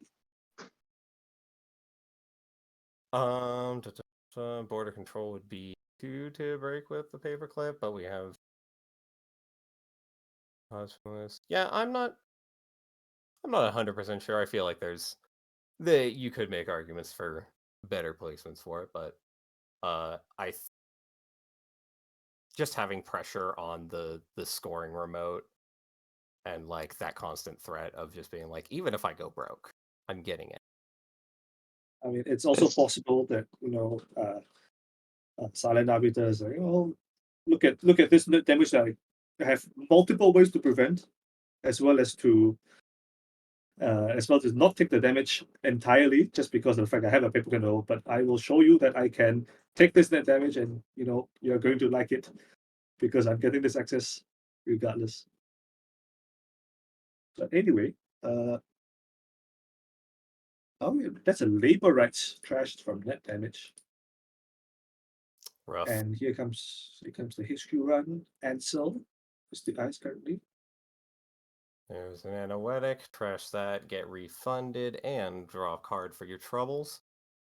I really like this what would you say kind of main decision point of this deck between Banhar and Heartbeat? Just the selection of when do you take those. I don't know. Something about the minutia of those choices I think is what really shines about Netrunner, Yeah, especially it, when it you have is like really good pleasant to design have points that. like that. Yeah, it is pleasant to have that kind of decision tree and being able and having agency to make these kind of choices. So yeah, I completely agree. Oh, that's a MK Ultra install. Okay, that's interesting. Um, All right, installing. Okay. might have been trying to get it to go to the heap, but you know, the damage you can't always rely on. Yes, it's sorry because it's not actually like picking and choosing what cards to discard. Your decision is whether to break the subroutine or to prevent the damage. But if the damage actually goes through, you can't actually pick which card you want to discard. It's not like a Titanium Ribs, for example, if anyone still remembers what the card does. I was about to say the old card game classic of like, you don't get to choose except for this card that lets you choose. All right, Penal Threading on the board now. Server 5 incoming. Accessing Ikawa project. Okay. Decides not to pay to steal. I don't think that's exactly correct, but we'll give it to you, JNet. All right. And of course, second click running Ikawa. Fetch out 3. Well, Banha just gonna take care of that. Deals can come in clutch again. Yeah. That's the second time today. Of course, Jay Foley always has the option of firing this border control, which you expect that he'll be forced to after these Botulus counters get spent. And that should Yep. that should be enough to protect the server this turn at least, because I unlikely Silent Arbiter can get in with this credit total, and yeah, of course he just takes 2 credits and ends the turn. But the downside, of course, is that Jay Foley himself is not able to score this unless double seamless launch. What if it's double seamless launch? All right. So okay. So Ikawa's safely in score area, and Jay Foley, of course, only on 1 credit, but he has a very nice brick of ice on R&D HQ and the remote. So things mostly secure for now. And Silent Arbiter just sitting back installing daily gas. Right. Time to pump the brakes a little bit, I think. Yes, sub messaging. Yes. Having a card in there. If it's an Olivigal, you can. Yep. Very nice. Yep. Subliminal. Sub messaging gives you the They click The- back and it still counts as an operation played. Yep. Basically, show bin is being requested. What do we have in archives? Or the heap? I'm not sure. Okay, let's show both bins. Right. Looks like double digital rights management. That's very cool. Oh, Anoetic void, of course. One anoetic void, spin doctors. So worth noting that 2 spin doctors have remained in use and 1 more is in the bin. So recursion options are extremely limited. And also given that 2 restores have been used, we don't know, of course, if Jay Foley is running a third.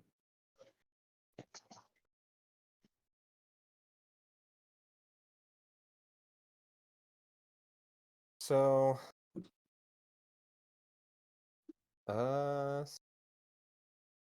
just wondering, we've got 11 cards left and 4 agendas out there somewhere.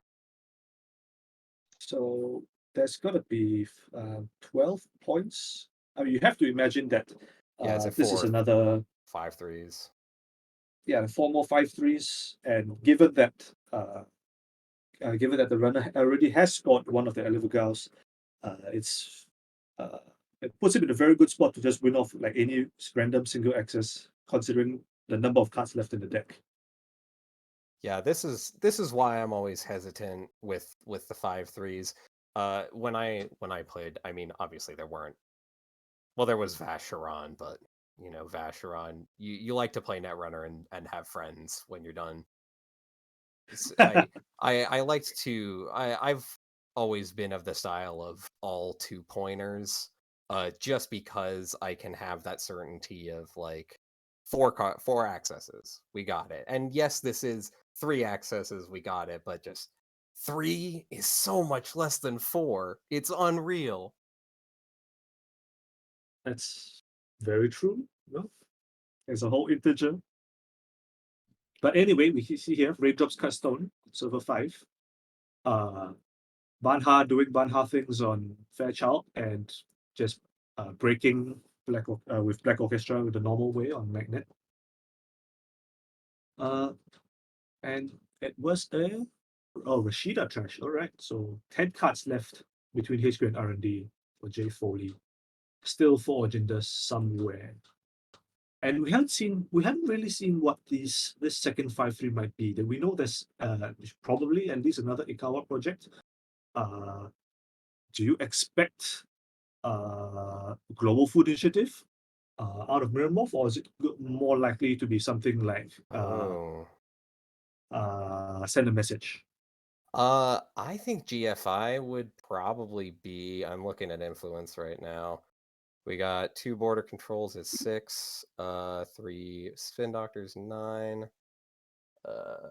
and digital rights management 2. Well, so if we assume a third digital rights management and the GFIs, so yeah, this might not be game point. All right. All right. So another install server 5. And here comes the third labor rights. So this will be the last 4 cards for Silent Arbiter, 3 of which will be sure gambles. And running server 5 again.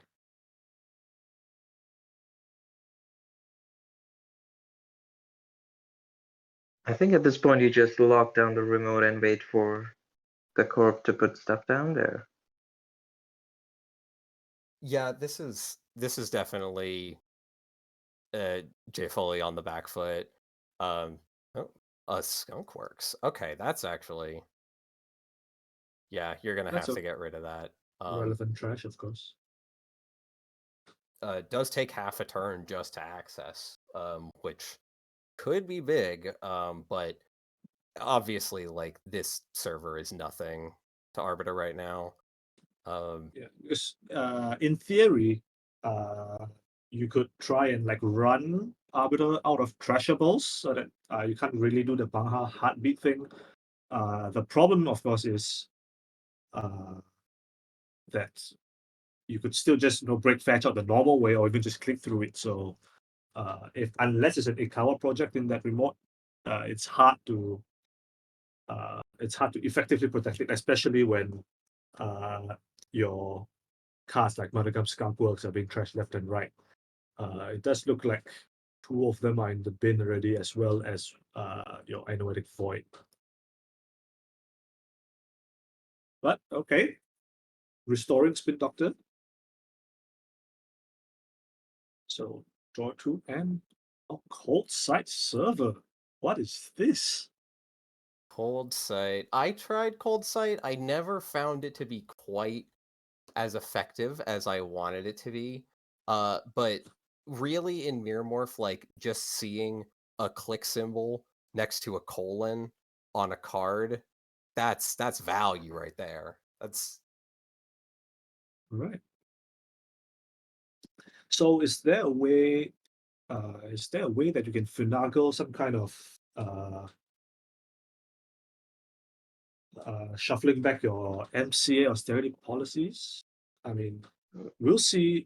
We will see what spin. All right. So Spin Doctor shuffling, restore, and seamless. So see, this is kind that of the problem, I think, is that you want to be able to fast advance out the 5/3s, but the MCA plan requires you to fast advance over several turns.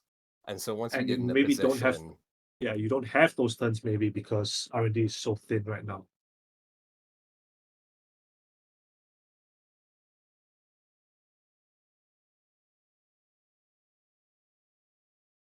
All right, Fermenter gaining 10 credits. Excellent rate as usual. Is there any merit to running Centrals now as the runner? I mean, there are still 4 agendas somewhere, you but have a it may not be worth it to. 44.44444. See, I see people in the chat talking about math. This is why I gotta contribute. It's a bunch of fours. Yeah. I feel like I'm not. It's going to be difficult for Foley to find a window if there is one. And so I don't know if you want to like spend your. I'm sorry, that says 22 credits. Never mind. Check remotes all day or check centrals all day. Who cares?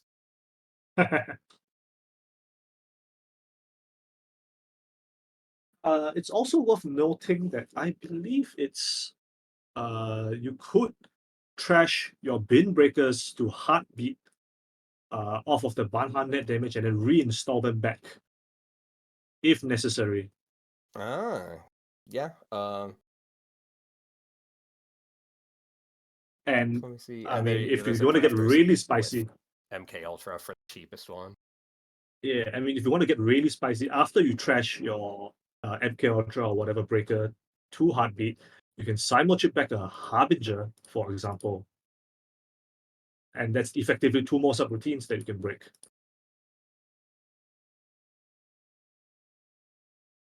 Oh, would you look at that? That's really cool. So Jay Foley goes install, advance, and click Cold Site Server. And with the Mirror Morph click, he goes play operation, subliminal messaging, gain a click back. And now this click isn't bound by the must be a different action restriction on the Mirror Morph ID. So he clicks Cold Site Server a second time. So if you run the remote, the Cold Site takes 2 of your clicks, and we assume that's an Ikawa. You'd have to spend like if you click 1, run it. Are there NGO fronts? Looking, there's 1 in archives.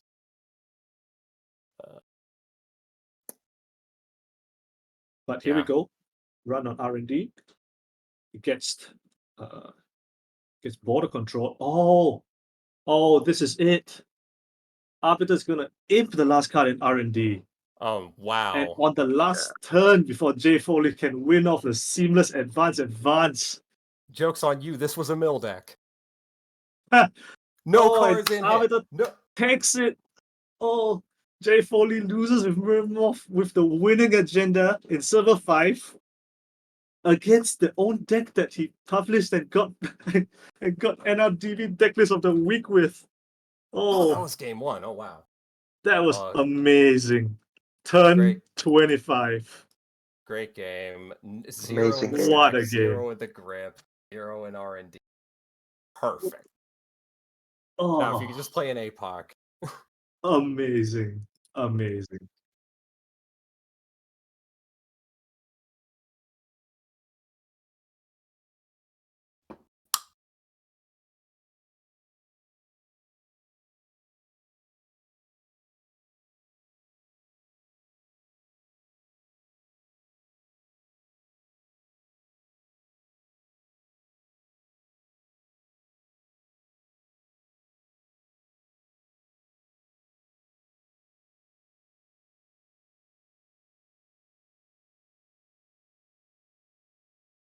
And one wonders if we are going to be saying the same archetype of runner on this side.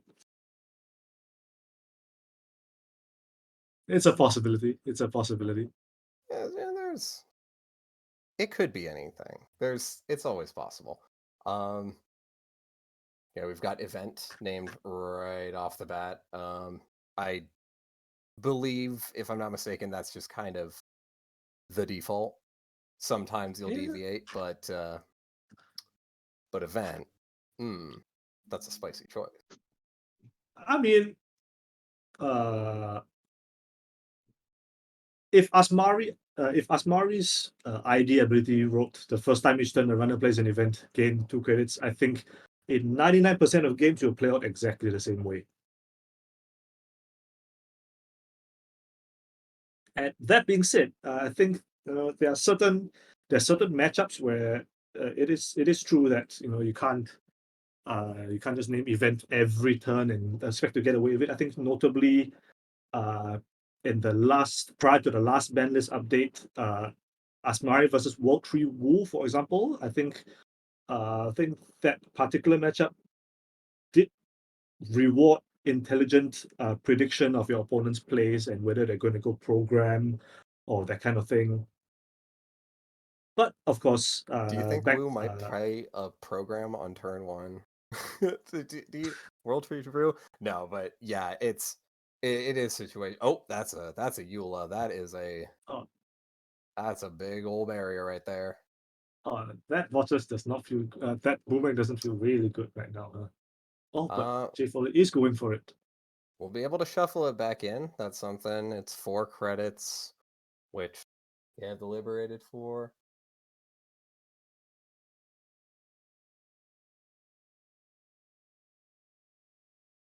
And very notably, in the decklist of the week that Jay Foley himself published, does not include any boomerangs.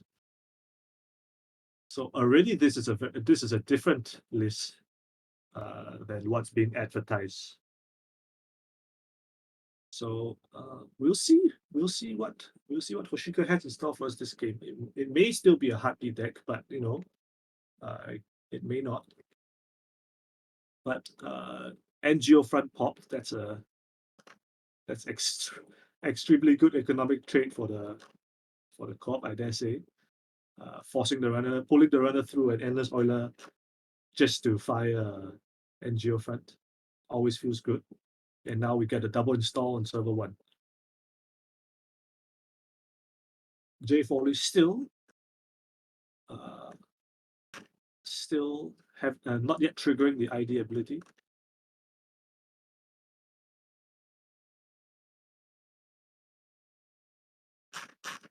Playing the steel skin, yeah, I'm not sure how likely you are to get hit by damage here. Well, what is this? So let's see. It's a 40 card ident. So 18 points. Is this a 6/3s? So yeah, classically, Asmari has always played like a bunch of like 5/3s, especially in that kind of like boom Asmari, or I mean, forbid you're running some kind of neuro spike combo. I've been guilty of that myself. then yes, you're definitely running 6 5-3s in the deck. But of course, there are like the more mid-range versions that try to score and try and tempo you with cards like Artificial Crypto Crash. Very nasty card, losing 7 credits off of a score. But already we see a very early install advance in server 1. Possibly another NGO front, but maybe not. J Foley with 19 credits. And Windbreaker check, Paperclip and Orchestra. That's pretty good this early on. So he could get in here if he wants, if he really wants. But no, first click is run HQ. Turn back. All right, tags. Of NBN, what a surprise. Okay, and a hard-hitting news. Okay, so that already is some kind of indication of what Arbiter wants to be doing in this matchup. And good thing for Jay Foley, and plenty of credits to fight against any kind of hard-hitting news trace. The bad news is this server 1 is still uncontested, but it doesn't look like Arbiter's trying to score anything. It's in Ice HQ, all right. Wonder if that's a long con. Like, was this actually an agenda? Is this scoreable next turn? There is one NGO in archives. Where are the others? Yeah, and we see we do see another Banha come down for J Foley, so probability of it being another kind of Banha heartbeat deck is increasing. But of course, we do need to see where. Oh, there it is, and there it is. Here we go.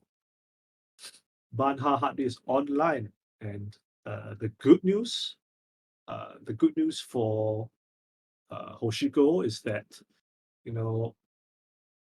you already see one Endless Oiler, so you're not being forced to take 6 net damage.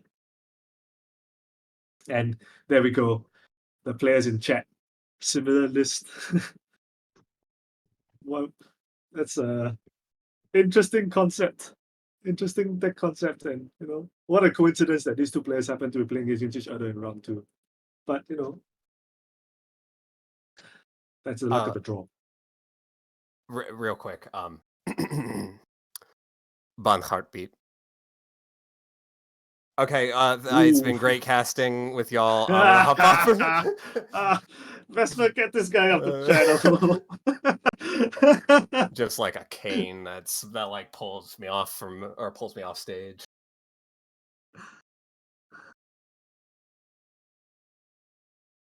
All right, so this the Banha and Heartbeat combo is down, and Jay Foley just prepping to set up before the fun begins next turn. But it has to be said,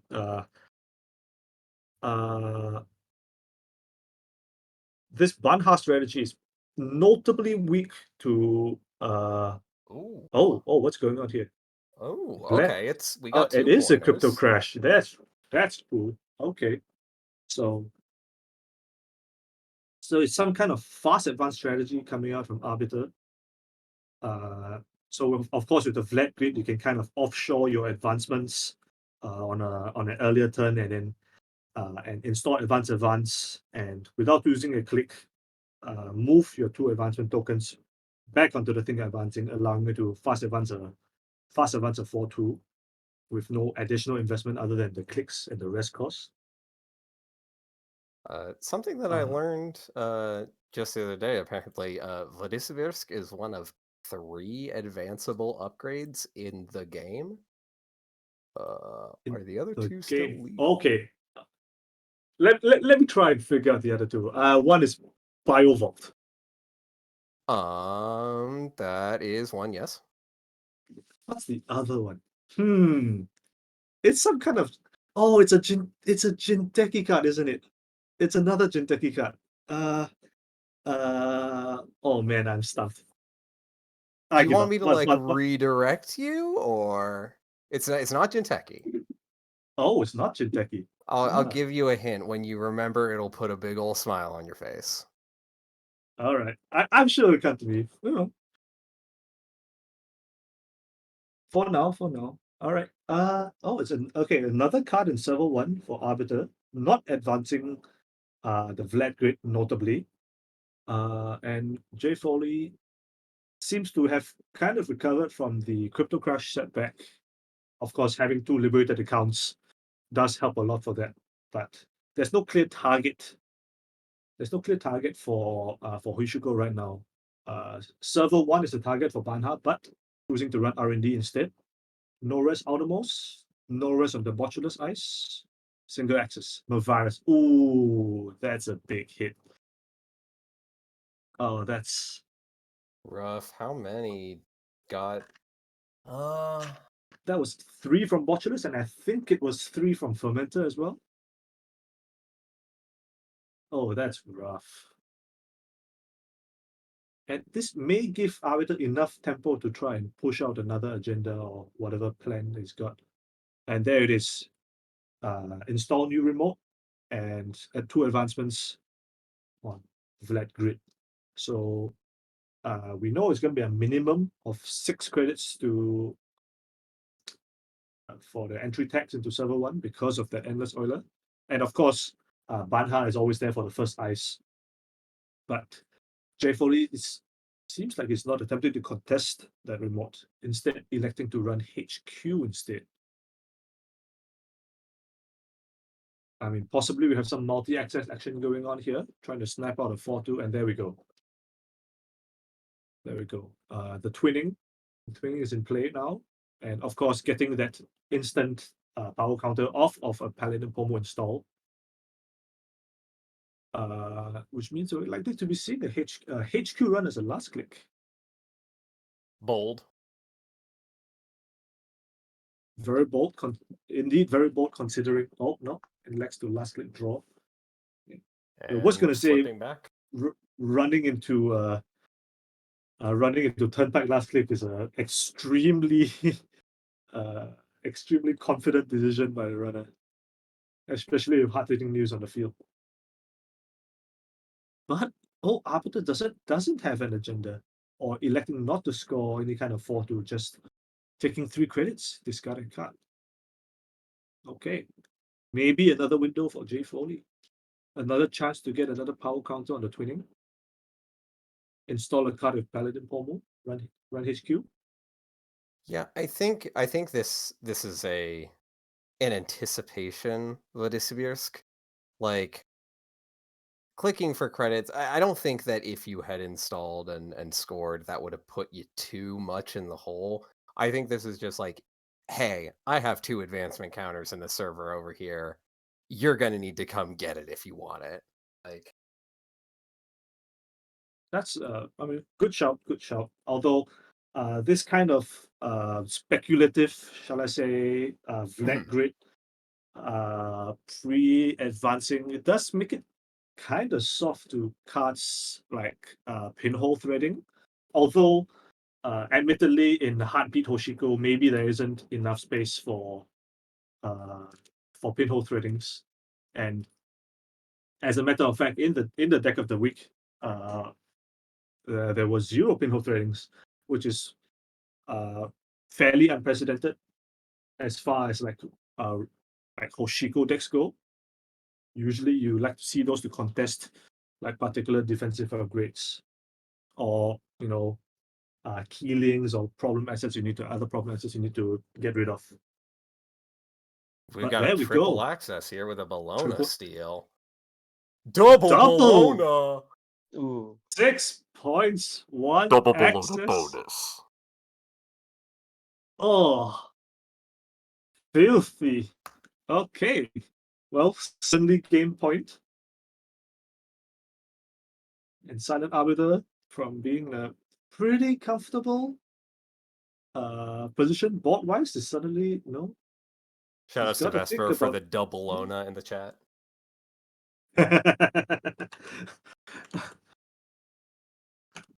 I realized as soon as I said it, but I wasn't going to go back, so You got it. I'm here for you. I'm hyping y'all up for these great portmanteaus. Oh, okay. That's another thing you can spend Vlad tokens on. That's a reverse account, hard hitting. Okay. Silent Arbor is definitely not out of it yet, despite losing 6 points in a single run.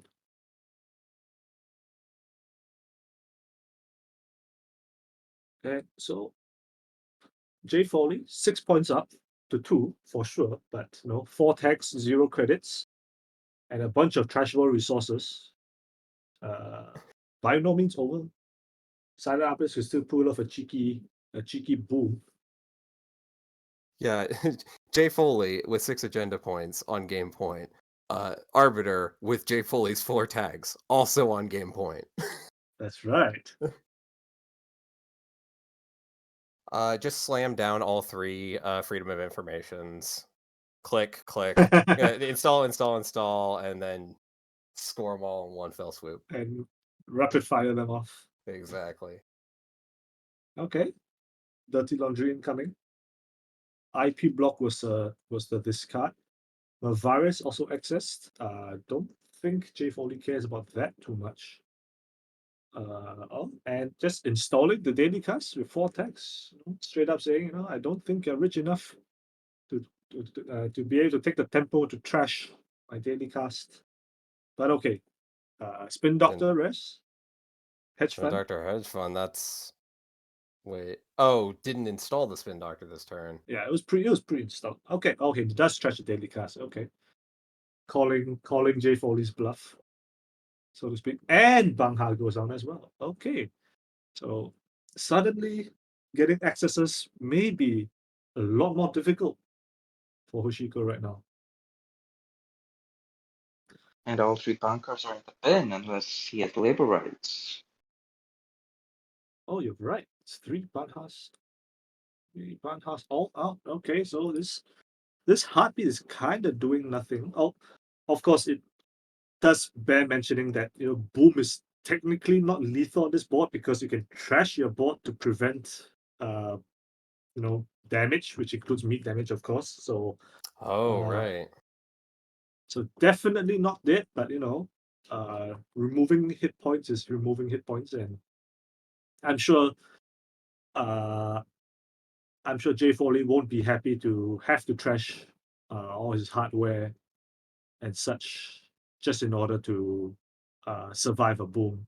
I mean, you are alive technically, but if accesses weren't hard enough before, they definitely would be after a boom. And that's also possibly why Arbiter is so aggressively going after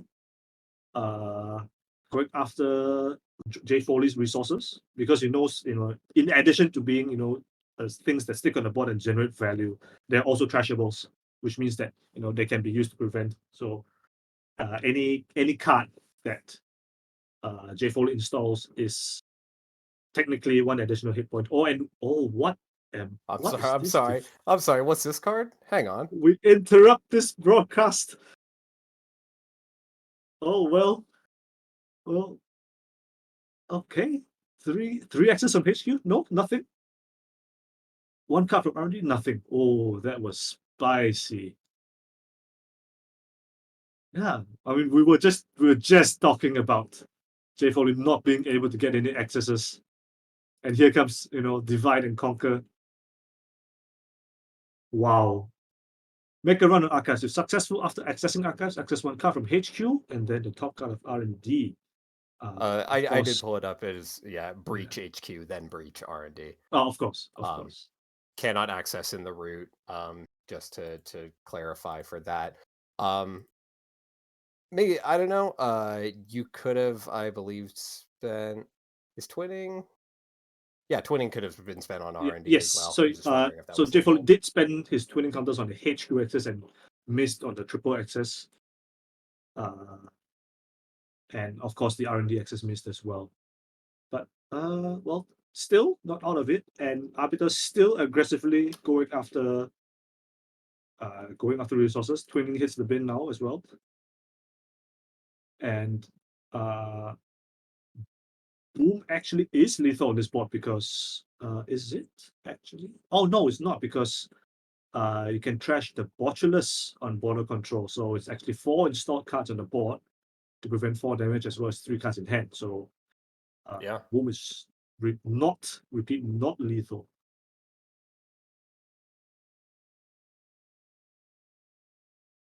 Okay, J Foley trying again. Okay, Magnet re-res. So there's no actual way that, oh no, with Paladin Pommel credits you could actually pull out a Black Orchestra, but then you have no way to break border control. So J Foley will probably just let this one go. Yeah, that's pretty big considering how few credits we got going on. Like installing the bin breakers would be nice, especially because it helps Heartbeat with the boom threat. It looks Yeah, like we're and pulling it out. you're not Just gonna- obligated. Of course, yeah, J Foley, he takes the opportunity to install Black Orchestra, but doesn't break Magnet, just so he has the extra hit point to protect against any kind of flatline. And Arbiter just taking 3 credits.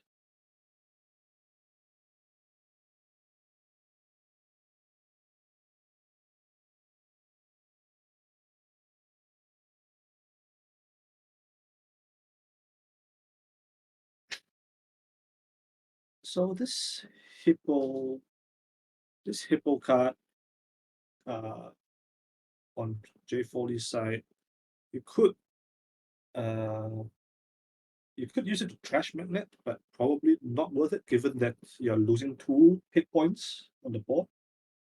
And the other servers are not eligible for hippos because they are unrest ice. But if you don't rest ice on HQ, you just walk through Turnpike. It's not like you care about having 5 tags or 4. The difference is extremely marginal. And taking 3 credits. Hard hitting news is the access. Fairly irrelevant as far as cards go at this stage of the game. Arbiter, big credit. for credits. Advance the Vlad grab. Okay. So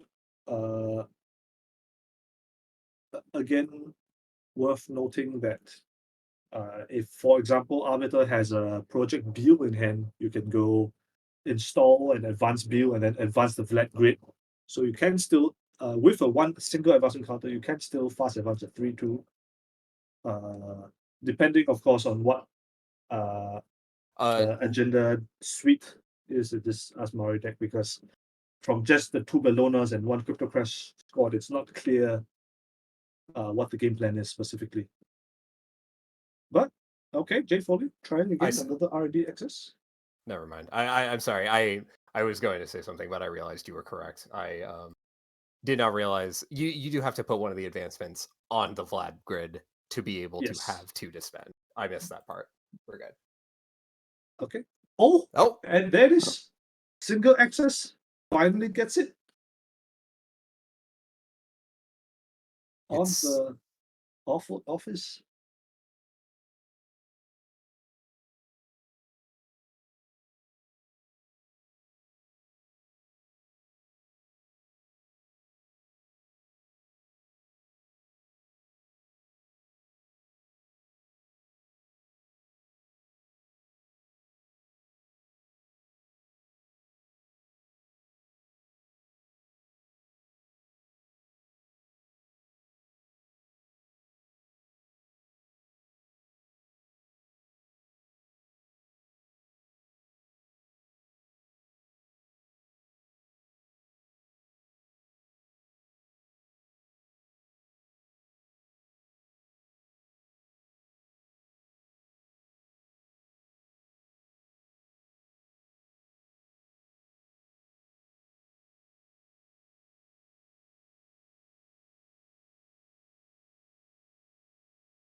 Uh, I this is where I admit that I used to shoutcast for League of Legends, but amateurly. No, just back in the early 2010s when streaming was starting to be a big thing, but not too big of a thing that it was hopeless for most people.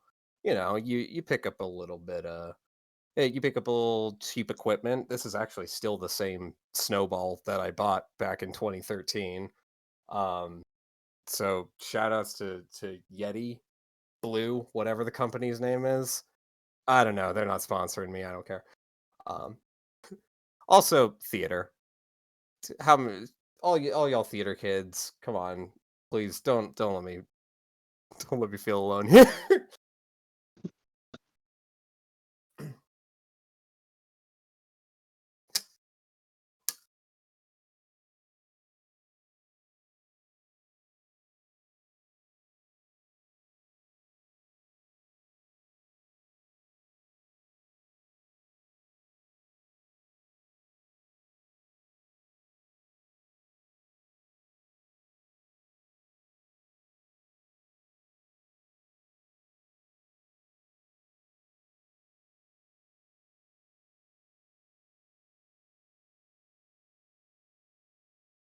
Well, I'm not sure if it was up for stream to catch it, but there is in fact an Obokata that was stargated into archives last turn.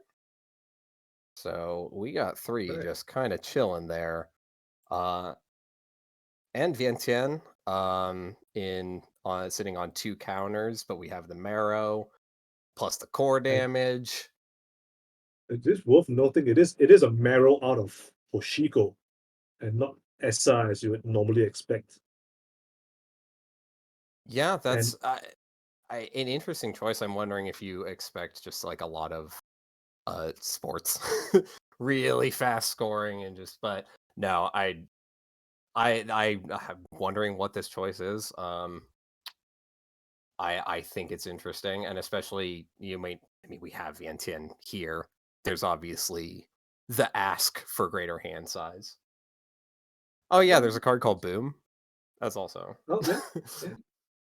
Have y'all heard of Okay, this? so we got an egg infusion boot off of a Stargate run.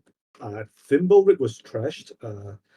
Normally you wouldn't be that happy to hippo 2 cost ice, but Thimbleweed is uh exceptionally annoying, I would say, versus the traditional Anak breakers, specifically Black Orchestra, like having this annoying little 2 cost ice just follow your decoder around and having to pay 3 credits to break it every single time. I think you're more than happy to hippo that kind of thing. So that was the outermost ice on R&D. And the second ice was face down, which neck trash to redirect the Stargate run. So from 3 ice on R&D to 1 ice in a single run, and of course Whistler jacks out from HQ.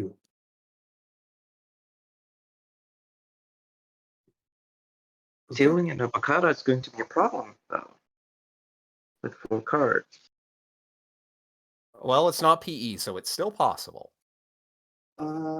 It is still possible. That is correct. And we of course don't know if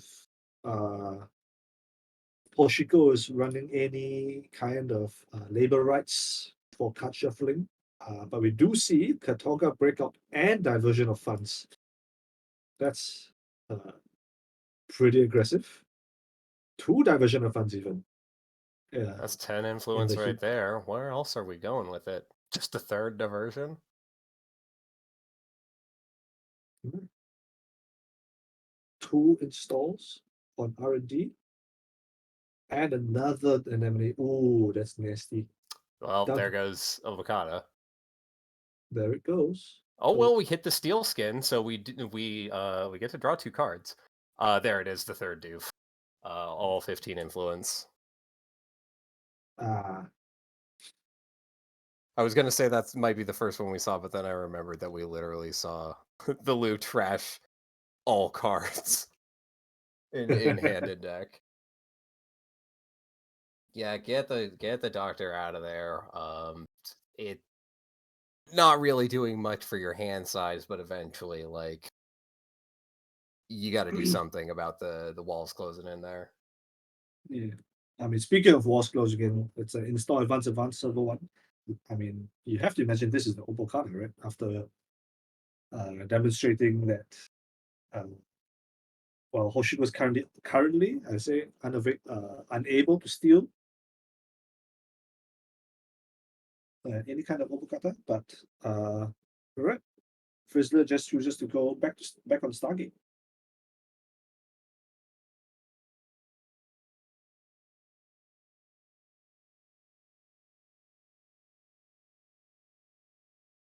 Okay, first ice, immediately redirecting to Anemone. This would be 3 credits for MK Ultra. Um, Another 3 for this one. Oh, yeah, no, it Yeah. makes sense to jack out because you redirect to the Stargate. If you're successful, it's wait, it doesn't work. hang Yeah, on. the successful trade condition doesn't work because you're no longer you the successful run you made was no longer on the target server. I'm not sure if I explained that correctly, but that sounds about right to Yeah, me. often, uh, yeah, I could see it working the way it's written and also not. It's probably somewhere in the comp rules that I've been over the comp rules 100 times, and that does not mean that I remember nearly as much as you'd expect. But uh, Hmm. yeah, I do know that there are certain situations where it's like you do have to have like a selective server, um, and Yeah. it So is an if successful ruling. Yeah, that our local judge Cror has confirmed for us. Thanks to them for uh you know being here and judging doing the judging jobs. my words. Shout out to all our judges. Jakuza asked, are there hippos in the bin? Yes, there are 2 hippos currently in the bin, and one already, of course, has been used. So no more access to ice destruction left in Frizzler's deck or hand, I should say.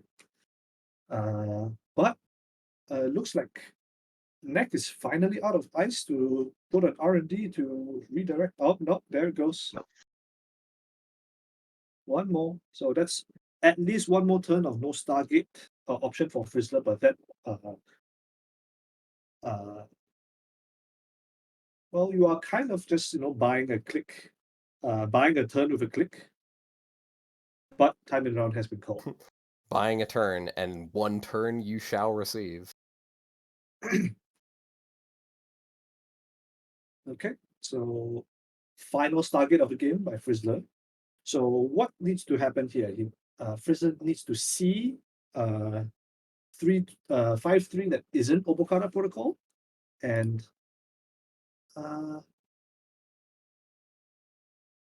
coincidentally enough, we haven't seen uh,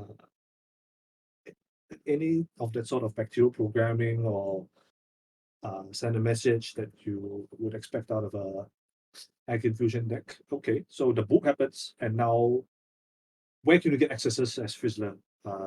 HQ. So archives is a bunch of face downs in archives, but they're mostly ice. You would assume at least 3 or 4 of them are ice. Yeah, I don't know You can that get there's a 1 access on good. RD. There's the avocado you can't take. R&D might. It's not a great play, but it might be the play. We're You going have to 1 HQ access on though. RD, 1 access on HQ, and that's kind of about it, actually. It is your literal last turn. Time on the round passes. Does not. Is.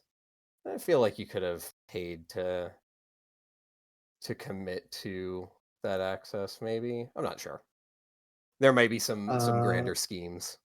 Possible, because you don't actually need to break all Mid-Lindsay subs. You can afford to leave the first sub So we only need to pay 6 on MK Ultra. But Frizzler okay, has Obokata in decided the bin. to not pay to steal. A strong choice. Yeah. I don't know Some if would that's say the only choice. I don't know if that's the decision I would have made, but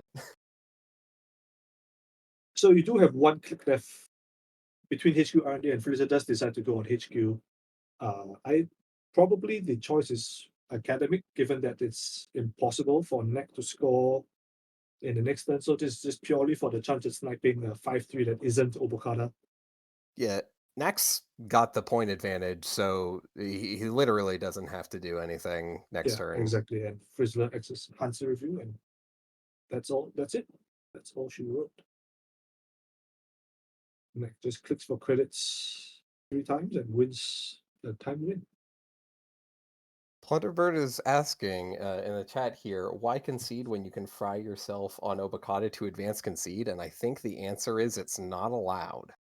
Because you don't have the resources to pay the cost, and so you're not allowed to? Can I get a The judge on only- that?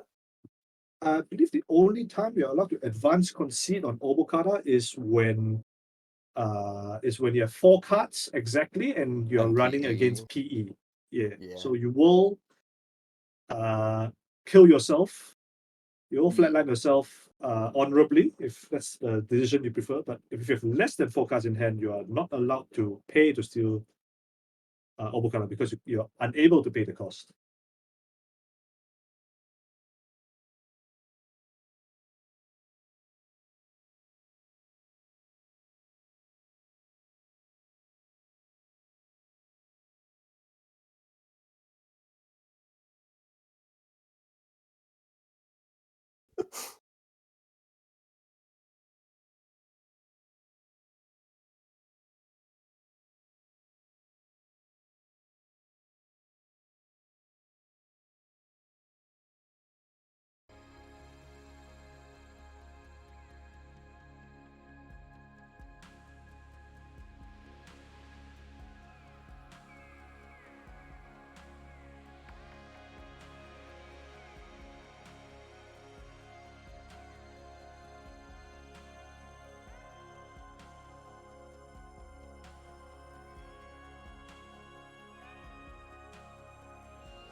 Yeah, it's finally working. I managed to catch the end of the last game finally, so I'm back.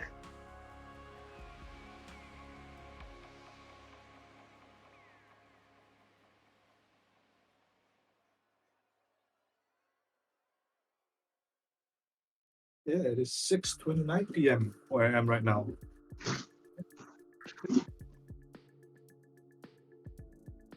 That's me.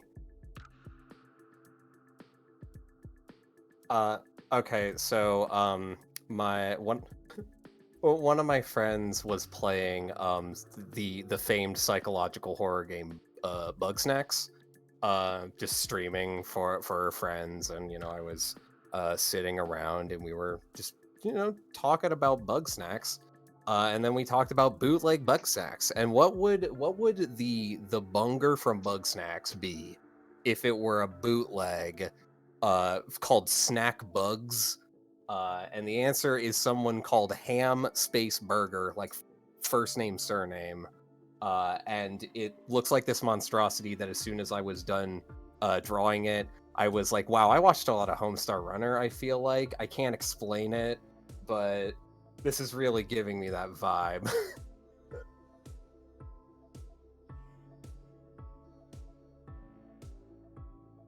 I thought...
Sure. Yeah, We can yeah. do it. I think definitely. we can do at least one game of that because I think it would be good to get some representation. I don't think we've seen any criminal or I think outfit actually specifically because there are 7 outfits actually the most represented corp in the tournament, but we haven't seen any on stream yet.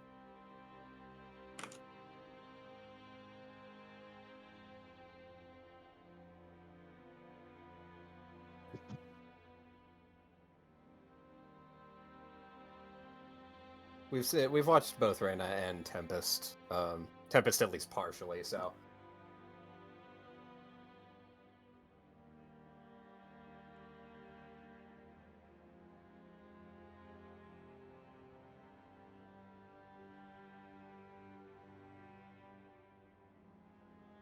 River has asked, "How do we decide what games to stream?" And I think the answer is vibes. Sounds about Honestly, right. like I would love to watch so many of these.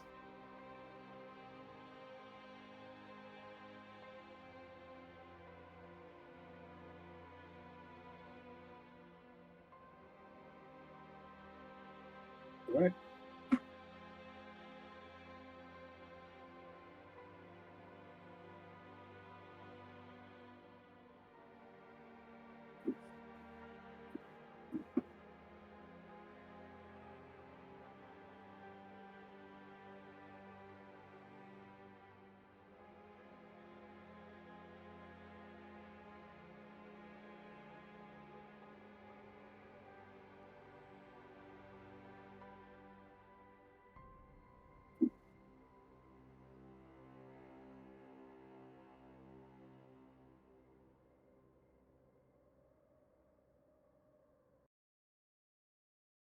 Before I forget, Yeah. there is somebody in the casual lobby has a game up that's titled something like 8 for Toll Booth. No way I'm paying for that, and I just hope they're having a good day.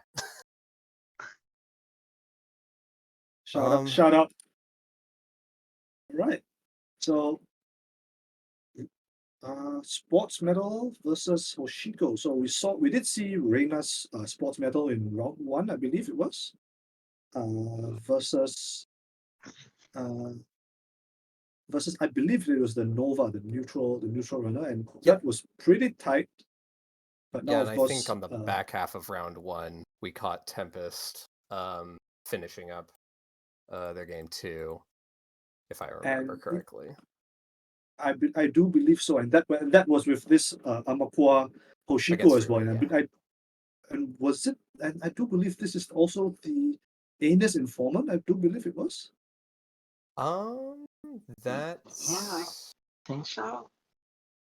Yeah. So yeah. So definitely a much different build of Hoshiko that we're used to seeing in the previous few months. But I mean, no less effective. They're on table 1 after all. But already we see turn 3 sports medal with an iced remote and a tranquility grid in it.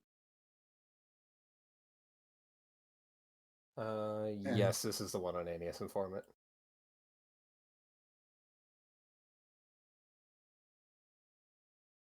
okay, so Tempest making the most out of this open R&D, trying to farm up those virus counters on both Leech and Omakua. But of course, that Rashida and Server 2 gets fired. 11 credits and 6 cards with sports medal. And of course, what do you do when you have a Baltic label and 7 credits in sports medal? You score an agenda. Project Vitruvius.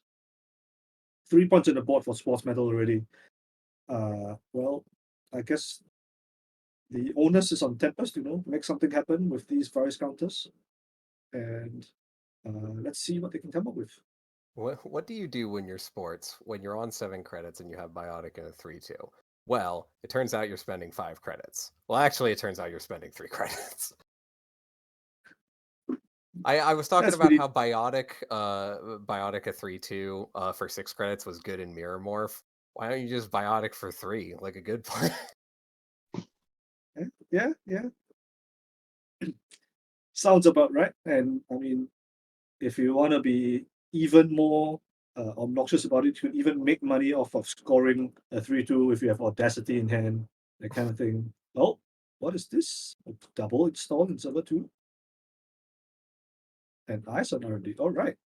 What is this? Do we have upgrades in sports metal that aren't Tranquility? We did see a Nemetic Void.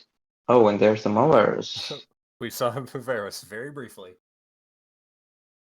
There it is. Shout out, by the way, in chat to Bing. I see you. Favorite card, huh? Okay. Gatekeeper Res on server 2. This is I was actually gonna say Unbreakable, but it's actually not because Devil Charm is on the field.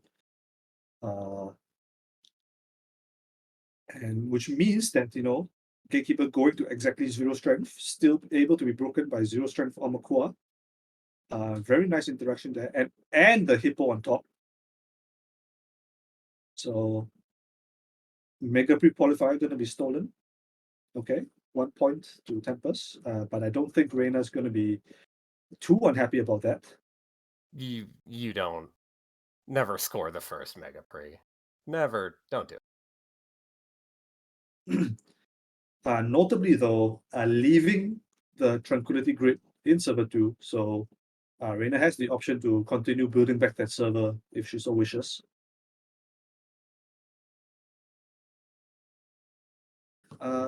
Yeah, Plunderbird in chat. Bravado appears to be unresolved for you. Absolutely right. Okay, it appears that they are resolving that momentarily. Huh. I think you may need to call a judge on this one actually, because Yeah, what happened here? probably need to call it. Yeah, you probably Installed. need to call a judge on this one.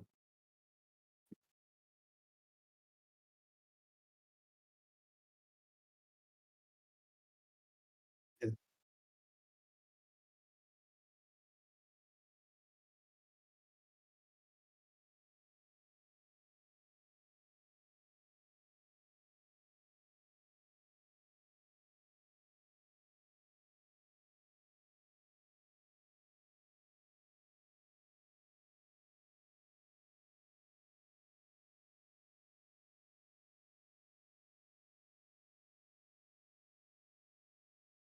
Oh, Yeah, of course, perfectly understandable from.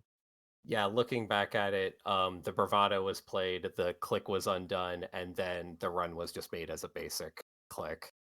So the Bravado was basically not missed.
Yeah.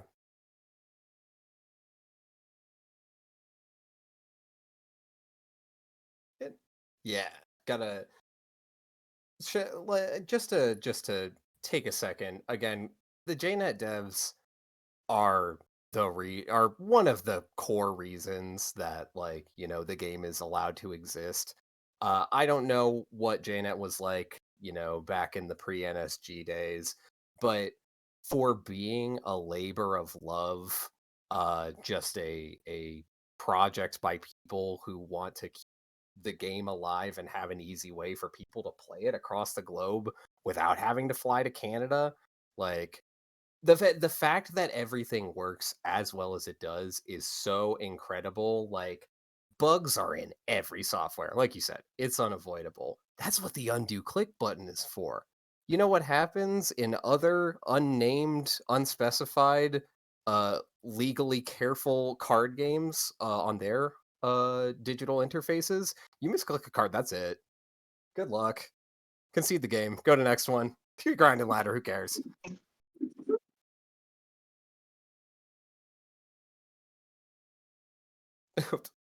We had to install our servers uphill both ways. Yep. Mhm. Yeah. Alright. So we are back here. Game state has been, restored. And okay, so server 2 has another ice in front of it and another card in it next to the Tranquility. Server 3 also open. Tempest going to check. It's a Maryland campaign. I'm sure Tempest is happy to get 2 credits off the informants as well as Omokura token on top of that. There we go. And lastly, Bravado.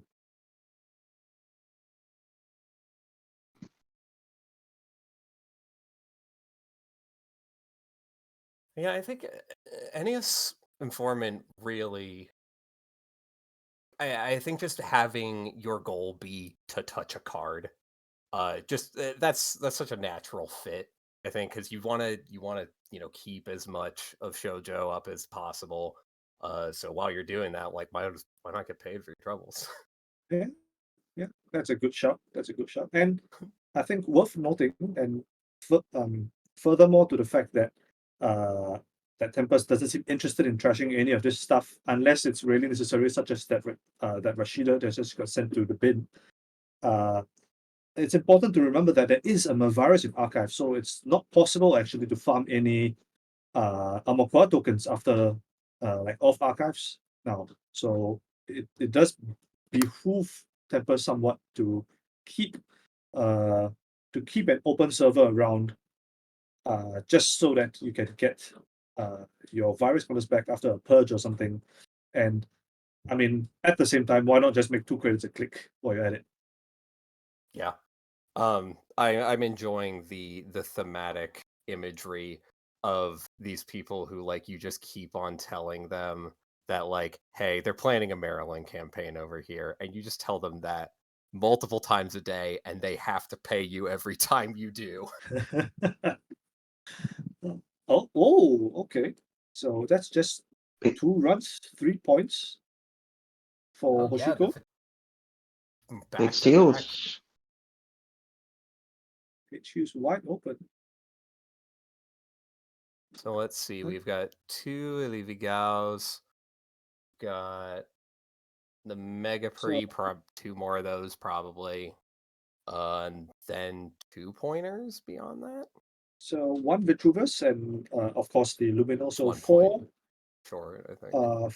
4 more 3/2s available for Reina. And that's a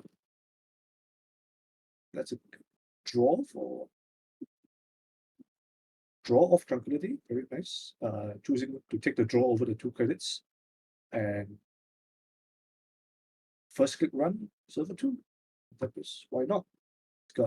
He's got the 6 Amakura after all. And that's a base. Okay. So more fast advanced tech coming out of Reina. So you expect that, okay, it is a trash. It is a trash of the base, but leaving the Tranquility just so you get the not just the Anus Informant, but also the Maw trigger. Hyperloop. That's what I'm missing here. The old economy card. There we go. Oh, and this is feeling pretty bad for Swords Medal, I dare say. 3 runs on HQ and 4 points stolen. GFI, And that's running the back game. There are the other ones. Yep, that answers Oh. the agenda suite pretty cleanly. Yeah. Oh, Rough. this was pretty brutal for on the side of Hoshiko, huh?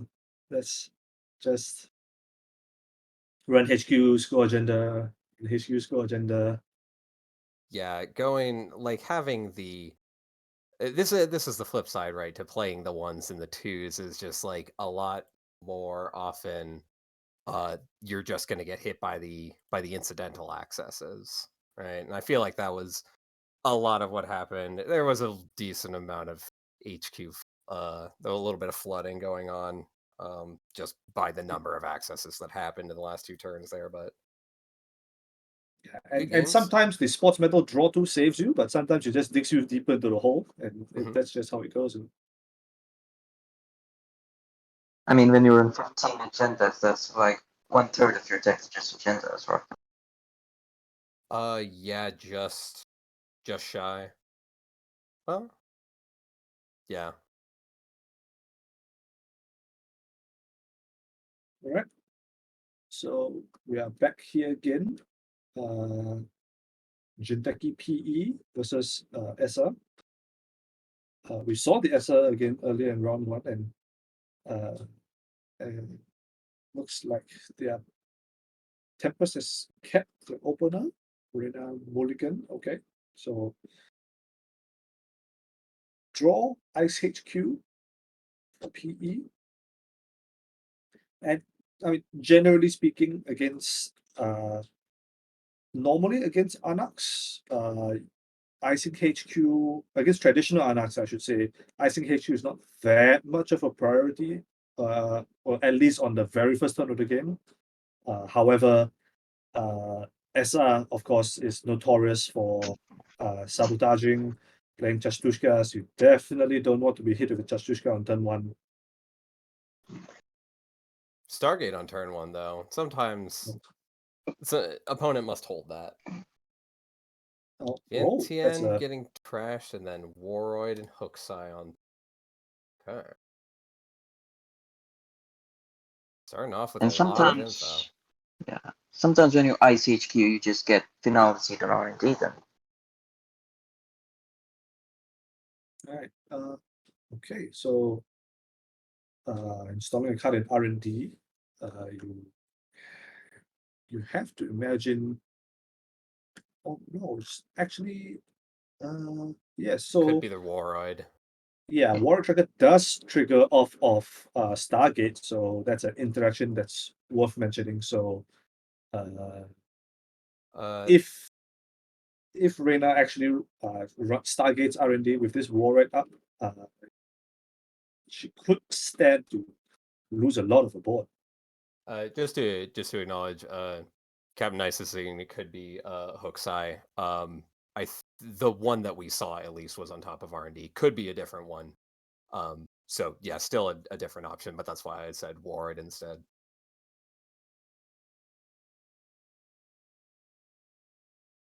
So okay, more installs coming out of Tempest. Second upgrade on R&D, so likely the second upgrade is probably the Hokusai, as our chat was mentioning. Yeah, I was about to say, like, hang on, what do you mean to one of these upgrades is a little far out there? Yeah, Um, I'm not sure. There could be like a recurring bug on JNet. I think, at least in my experience, that there's a well, not really a bug, but some kind of like so visual error. if you look at server one, right, chronologically it plays left to right and then layers it on. So like the first upgrade is being layered on top of, but the side that would be poking out is under R&D. So that first upgrade is just basically completely gone right now. Yeah, it is. Um, It is definitely hard to touch, and we'll see how much that matters later on. But Tempest is going to have to go into like, view page source to select the right upgrade. yeah, well, we'll see. We'll see how the players handle it later. But Yeah. we have a hybrid release score. One net damage, of course, from PE, and installing a card from Archives, getting full value from that 2/1. And then the sabotage And, comes through from the marrow. all right.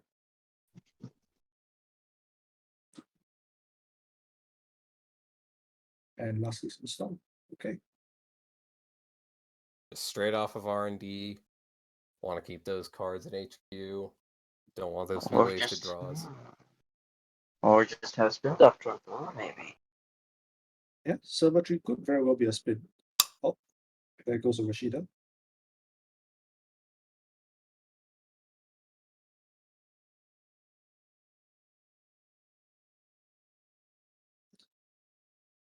So, okay, Tempest Ooh, that's keeps a good going. hit Oh. off of the damage. Oh, that's. You kind of Really see good now hit. why Tempest is so willing to let this sabotage triggers fire off of R&D instead of HQ, because it does mean they get to see more cards and get a wider selection of installables with these two hybrid releases that they've just so recently scored. Yeah, it's that archives matters in this set again. That's just so much like no other game. Okay, well I take it back. A lot of other games will tell you that your discard pile is just another resource. But Yeah. like, in Netrunner with the accessing and hidden information, it's just so much beyond that. We got some asset spam going on here. Yep. There it goes. There it goes. Install. Classic. And it's just 3 meter, just 3 Reaper functions.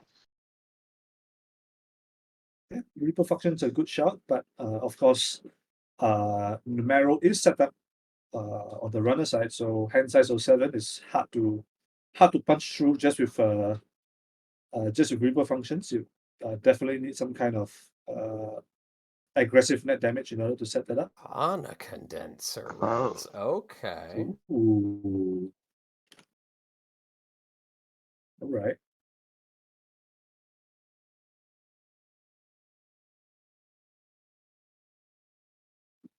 So Prana condenser is so we're literally just talking about condensing into more higher packets of net damage, and Prana condenser is kind of a way to do that by withholding your net damage sources and being able to stack them all into one punch. So you could, for example, spend 2 clicks clicking your Prana condenser after it's accumulated a few counters, and even if it doesn't kill them, you can maybe install and score Blood in the Water straight up from hand if they're on exactly 0 cards, for example, which would coincidentally kill them off the PE trigger. So there is that. Not to go unnoticed after gifting their opponent a House of Knives says that's very nice. Check out mine. And then actually Oh. has knives in that house. What do we have? A false lead. What is is this the legendary 21 agenda card deck? You could play 20, but you're playing 21 because it's PE, and why wouldn't you? I hope so. I know. Hey, I good. doubt the Tempest. I don't take. I have more faith in them than that. But like, what if? Something's going on in archives at least. So that's a sting. That's more than damage. All right. Uh-oh. Mavirus Another purging. agenda that doesn't disprove my theory. So it is extremely delicate situation right now for Mirena, because there is 6 counters on this Prana condenser, and if you don't run exactly server 1 on exactly this click, you could get a false lead pop, and that's it. That's GG.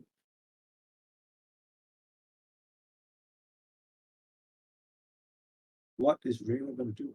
All right, second click, Rain drops. Oh, You draw a card after this if it's success. If that's a spin doctor. No, it's when that run ends. It doesn't have to be. No. I know you don't. You it's- don't draw. You gain 3 credits. Is this it? This could just be it. You take. There's 9 There's counters 9 on this that Prana now. condenser. Yeah. Forfeiting. Oh. False lead. No more clicks. 9 damage to the dome. Right. I The think ever that's elusive it. That's game. Yep. That's a paid 9 ability out damage of the Prana score condenser. ability. I've never seen that before. This might be the Yeah.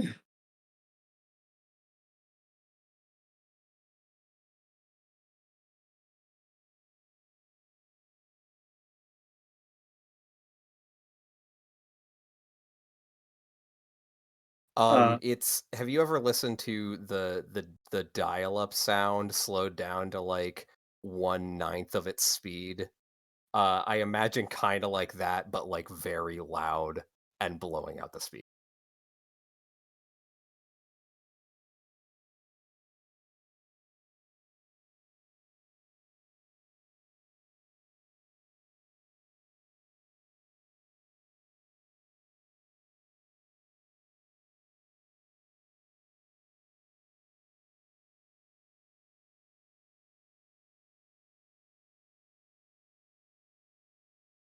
Grim or Wayland, not picky.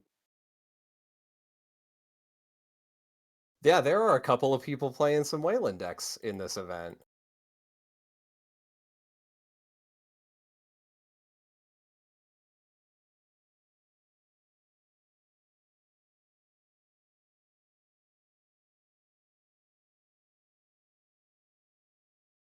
Have we not watched any Crim today? I don't think so.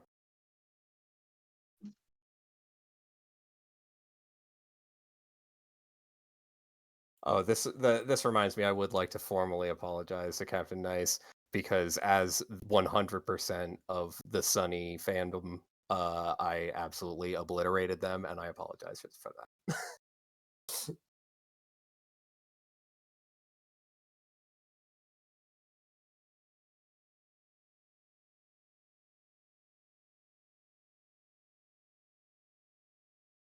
Oh boy.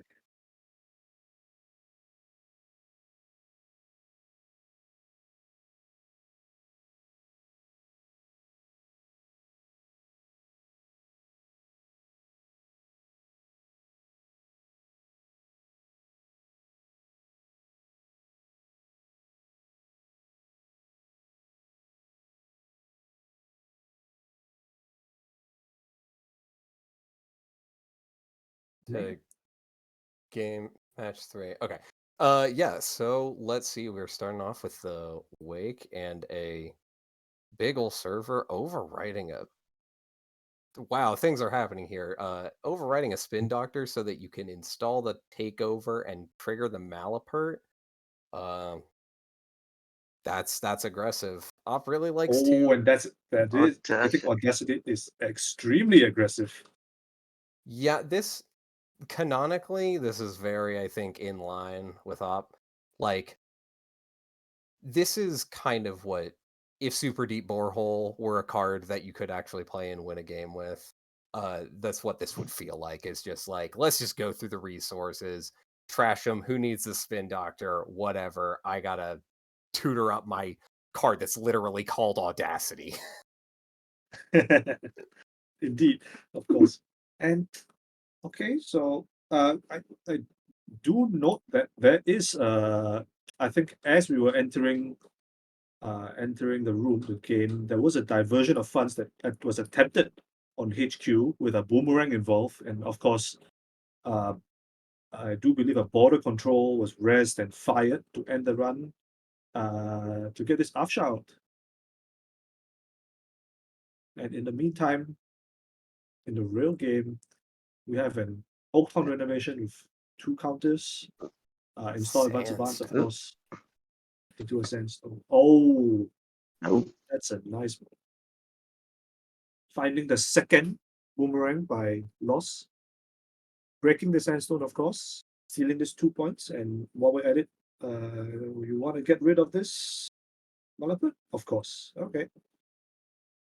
So Malapert's off the board for now, and we don't really have a permanent solution to this barrier on server 1, but getting the 2 points out, making it such that the corp doesn't doesn't get another Malapert trigger and needs to find another agenda to put in that remote is a big deal, at least for Crims who want to uh, who lean quite heavily into that disruption aspect. And oh, okay, free from Jess, not slowing down whatsoever.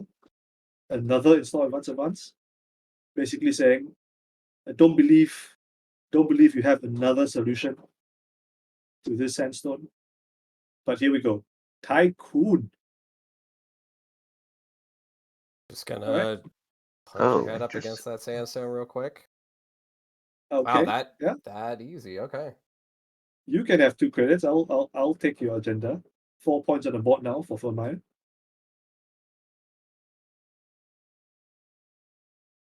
Right. So things, kind of went downhill a little bit with the last 2 turns for Freeform Jazz. Uh, after that, hostile score into the Audacity tutor, and now having 4 points stolen from the same reward in succession.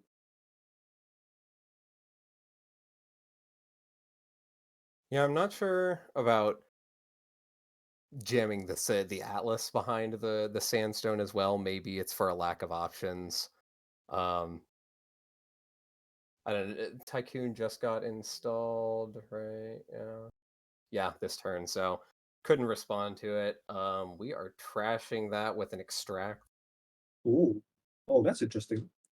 Put down a mana So trashing the sandstone, of course, because the runner obviously already has the breaker solution to that sandstone already on the board.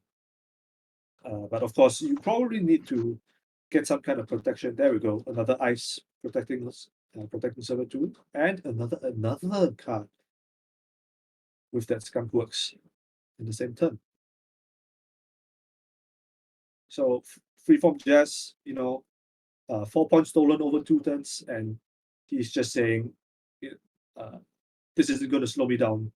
I'm just going to keep on pumping your cards into remotes, and if you putting the ball in Famaya's court, if challenging Famaya to have a solution to the different kinds of problems that he's offering."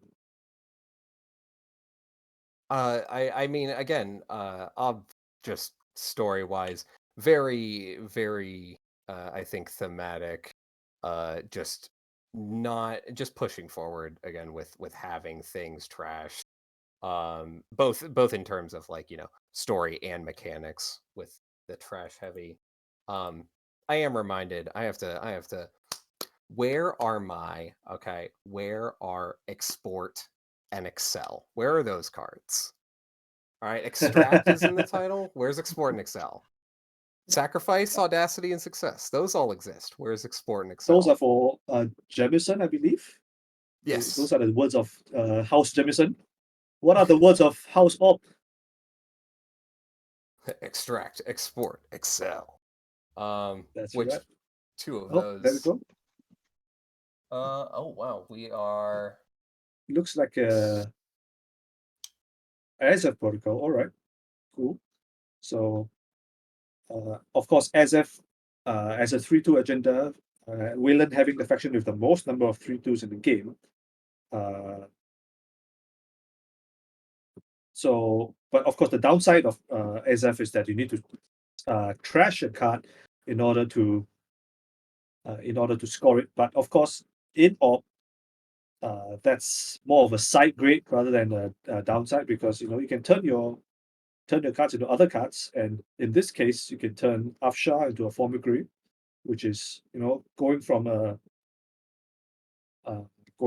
code gate into a sentry, could disrupt the runner a little bit by forcing them to find a breaker that they didn't think they need until now. Another Okay. Oaktown out in the open. Freeform is just barreling. It's Okay, always here we go. Boomerang. What are you talking about? We've got the 2 clicks to.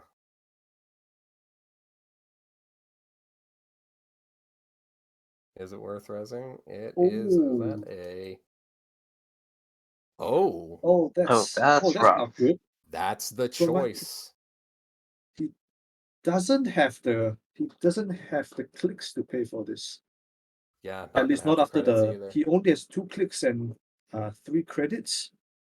So you could break this border control, yes, but then Freeform just goes and fires it to end the run, grabs a 3-cost ice, and even if you don't, even if you can back it again, you don't have the clicks to pay for mana gun. So I think Oh, this Pokemon pretty safe. I saw pop the no free lunch to get the credits instead. Oh, but if Freeform Jazz pulls out an ice, Lus gets 2 credits, right? Uh, Mm, Or did you are no? Because right, the and border that's why he control. No, no. no, didn't. no. Border control was Rez's turn. That would have been Yes, cool if it were a different turn. that's right. It But took me a okay, second. for I my had to. says, It's like, what is the ID on Lus?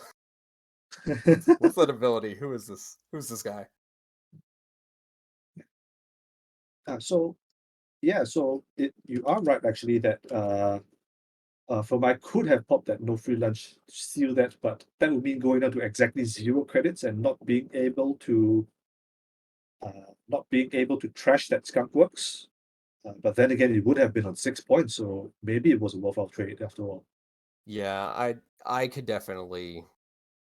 That might have been just making the score 6-3 instead of 4-5. Might have just been worth not being able to touch the Skunk Works. And do bear in mind that Freeform Jazz, we do know he has an Audacity in hand, so that can end up making the difference in the end. Oh yeah, that oh, Is this Oh, it? there it Oh, it is. is it. that could be the end that it makes the difference for. GG. Oh, Firma might be kicking themselves on that one. I mean, they did have all the tools they needed to get in if they had that no free lunch. They popped that no free lunch. Go back in with 2 clicks left, 1 click left. And yeah, I mean, surely, I mean, leaving a Skunk Works there on the board is better than, losing the game to an Audacity, isn't it? Yeah, the Audacity, remember, was the hostile on the Malapert Yeah, tutored it that's up. right. That was revealed. I think the Yeah. way agendas are. Yeah, go on. No, go ahead. Yeah, so the way agendas are flying over there, I just felt like it's not ops super heavy logistics, it's ops sports heavy metal. Yeah. That sounds about right. Yeah, I can see that. Um,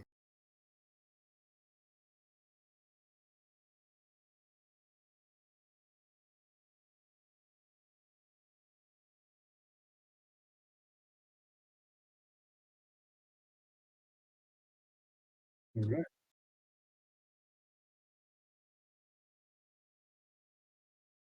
Nexus 419.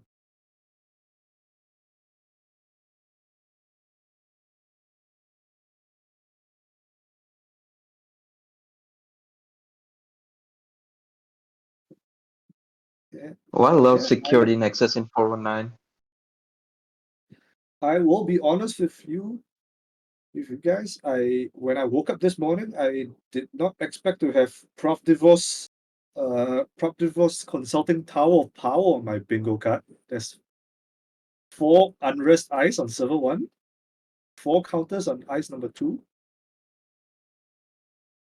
you What's may going make on a here? successful run once. Trigger this ID. I dare you. Don't make me. Don't make me. I swear I will put this advancement token down. We got a rogue trading. This is So normally that was you the only see rogue third. trading in tag me decks, so you'd see that in Zaya most of the time, or sometimes you'd see that in Freedom Kumalo if they're on counter surveillance, but not so this time. This Oh, this 419 doesn't appear to be tag me deck. They've got a Citadel Sanctuary. They appear more to be leveraging their bonus link from the ID as well as security nexus in order to clicklessly remove the text, in which case rogue trading just becomes a really good econ card.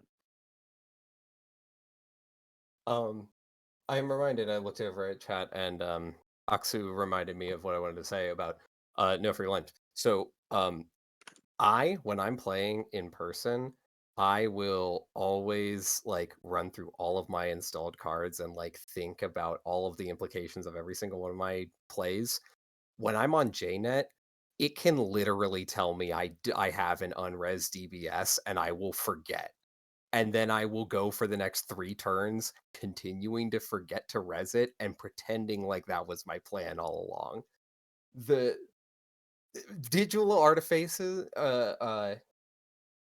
interfaces, not artifaces, interfaces have that kind of disconnect, I think, where you can just like really easily like throw down a card and then just be like, ah, yeah, right, that existed. Um, Saw it with False Lead too, when it's sitting over there in the score area right next to a House of Knives. And then you Yeah, realize, oh wait, we that did counter just is going to be yeah really that exact dangerous. scenario.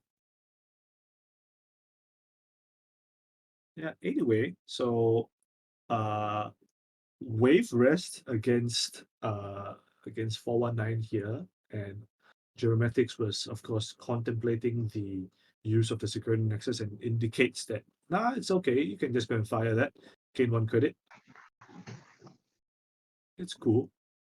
They did add they did tune out an endless oiler, and let's hope that isn't also going on server 1. That seems a bit excessive, I should say. But there is a Rashida trash. There we go. 1 tag on 419, of course, although that might be going away very soon. The one link on 419 really helps with Citadel, especially with Security Nexus giving you one more immune Of course, of course. And and you link. do have to wonder what is Dramatic's other link solution if he has any. Is he just gonna play on 2 link the whole game, or do they have some more link cards in the deck?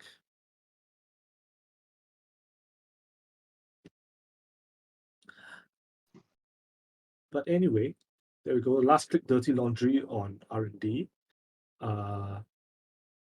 Probably doing some math about Yeah, what could be the risk of not resing, letting them.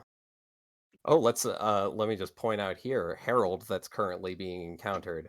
That's nice with the trash cost right there. Oh, it's one of those trap eyes. Okay, good old so 2 Harry. subroutines can gain 2 and then pay to advance something up to 2 times. Okay, that's cool. Pretty decent synergy, or stackability, at least with the ID effect. And of course, Geomatics contemplating once again the option of using the Nexus bypass. Although the credit situation is slightly delicate, I would say. A little hard to uh, force through the trace if he decides to trigger it. But no, okay. In the firing Herald doesn't end the run. No worries there. Did those 1 card, nothing. All right. Phew, sigh of relief by the corp, I'm sure. onto the outermost dice of the remote? I gotcha. Isn't Herald basically worse Vasilia?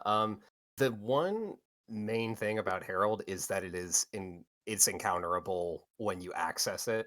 That's the main reason for the trash cost. Archangel is another card that does the same thing, where you have to. It's essentially a trap. Doesn't say trap on it, but you access it, you got to reveal it, you encounter it, and then once you're done, you have that trash cost so that like you don't just keep running into it in HQ and making your life just an absolute nightmare.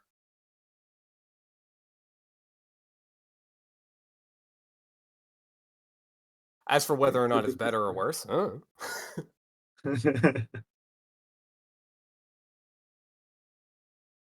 Okay, ice. Ice on a whole bunch of different servers. Not a lot of them are risk. Hydra exposed. All right.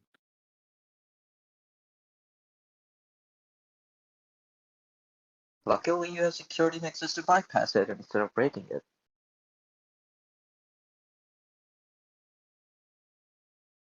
All right. So that's very valuable information for Geomatics.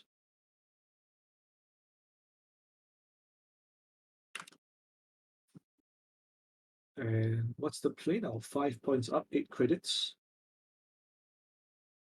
But no obvious targets on centrals. I mean, you could just get singles on R&D or HQ if you desire. But no, deciding just to continue digging.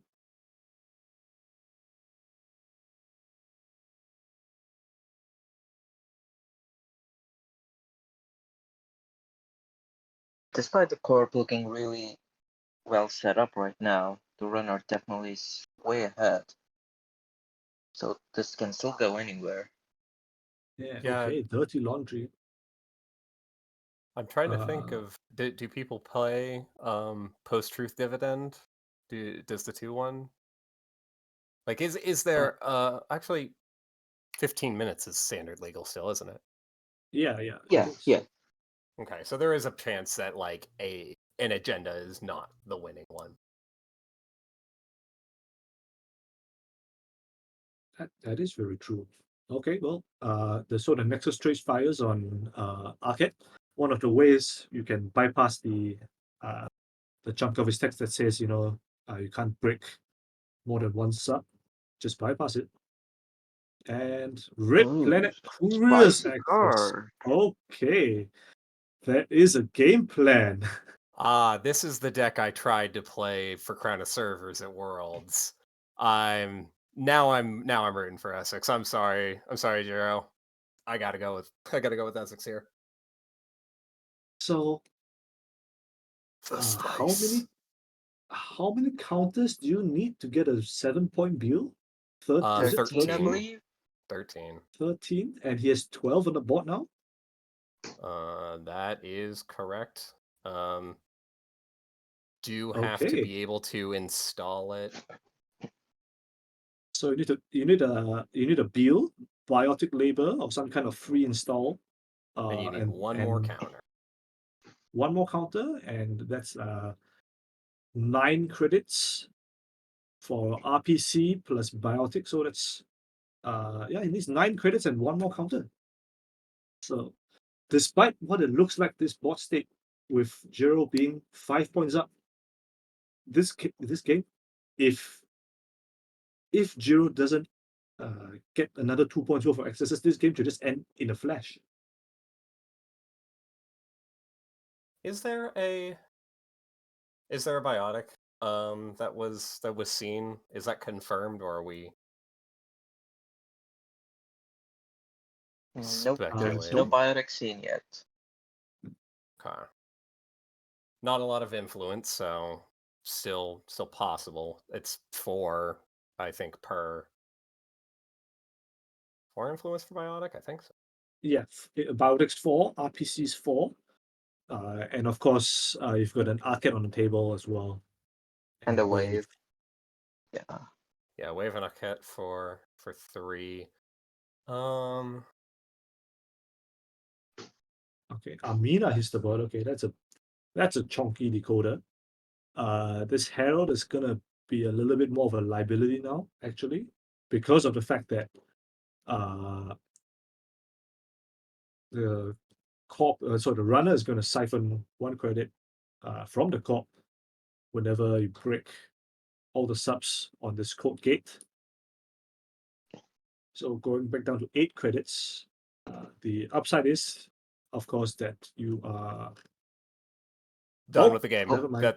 That's okay. The upside is you didn't need the credit. Yeah, that will happen. So close to the RPC, the Red Planet Beal. I wanted to see it happen. We were so close. A strong effort, I gotta say. And you gotta wonder what were these 4 eyes on R&D?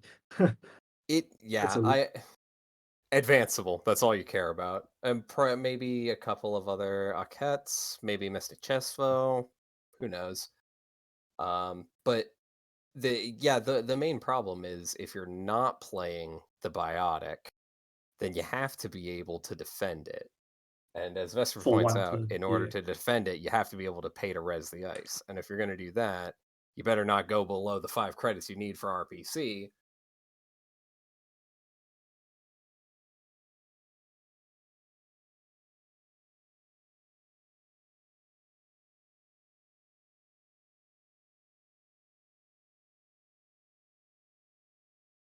I think That's I Netrunner think math, for most baby. runners that's plan A actually.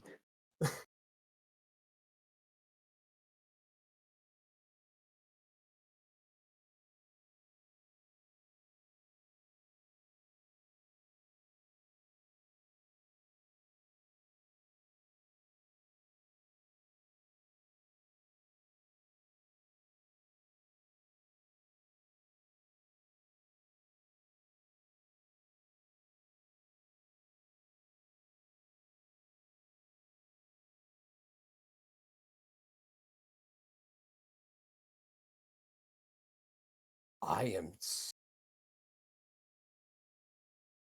No, hang on. Never mind. I was just admiring this board state on with Lovelace versus Shadow Dragon. But yeah, go on.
I shoutouts. I'd like to give a shout out to Neon Static. They run a podcast. They're based in New England, so it's mostly a startup-based podcast for relatively newer players. So I really and they're doing a great job building a community up here. So if you guys have the time and are interested, do check out their podcast. It's called Neon Static. And about the tournament, we're only 3 rounds in, and I feel like we've seen games that are like that can really be a top cut game, and I won't. If you tell me it's a top cut game, I'll believe you. The games have been really great so far.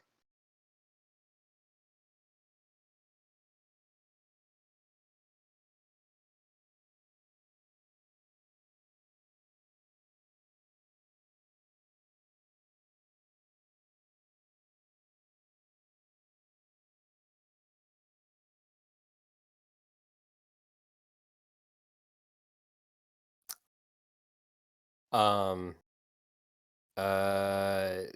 this is your reminder that during this break you should take some time to attend to your bodily needs, get some water, get some food, stretch, use the restroom. If you have pets and partners, give them all kisses. And otherwise, just relax. We got some more games. I'm still excited. I'm still buzzing. I've been up for I'm almost at the 24-hour mark, and I'm just ready to go. That's high. That is high.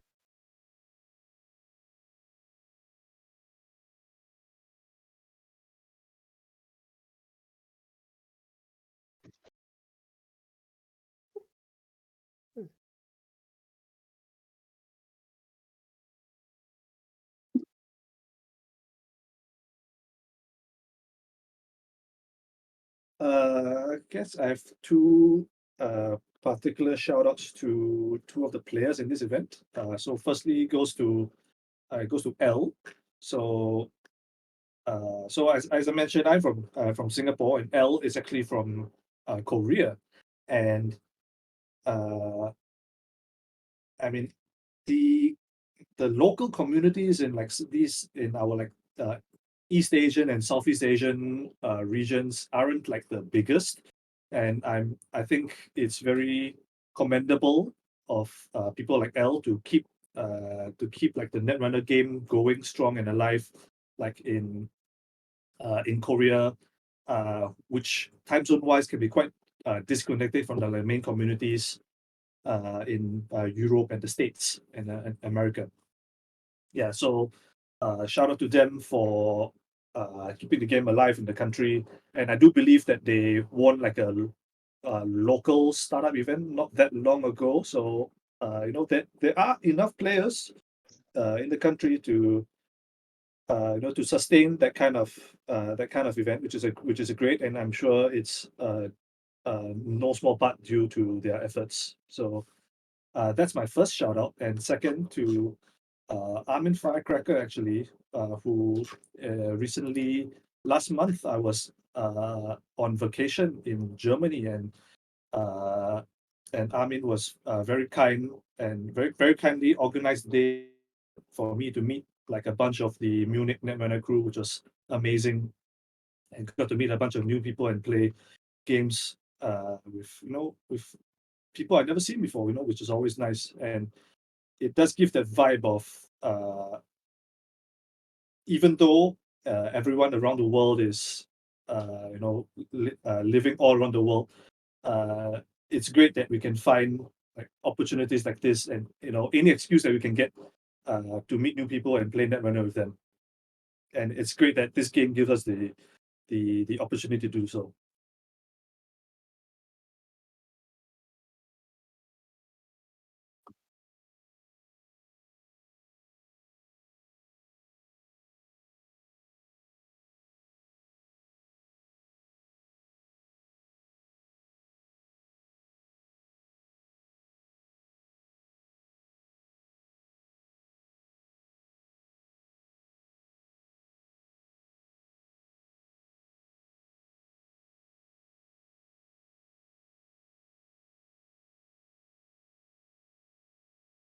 If if I remember correctly, one of the top 4 players at Worlds had a fully proxied deck. You can Netrunner in all of the myriad ways that it's great that I don't have to tell you about. Cost is not a limiting factor. I am constantly saying this to all of my friends who refuse to play Netrunner with me. I bring my Netrunner cards because if they call my bluff, I have to be prepared. But like seriously, don't spend any. You don't have to spend the money. I do because I like to support NSG, but you don't have to.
Yeah, was just going to mention, yeah, there's only one split the whole round.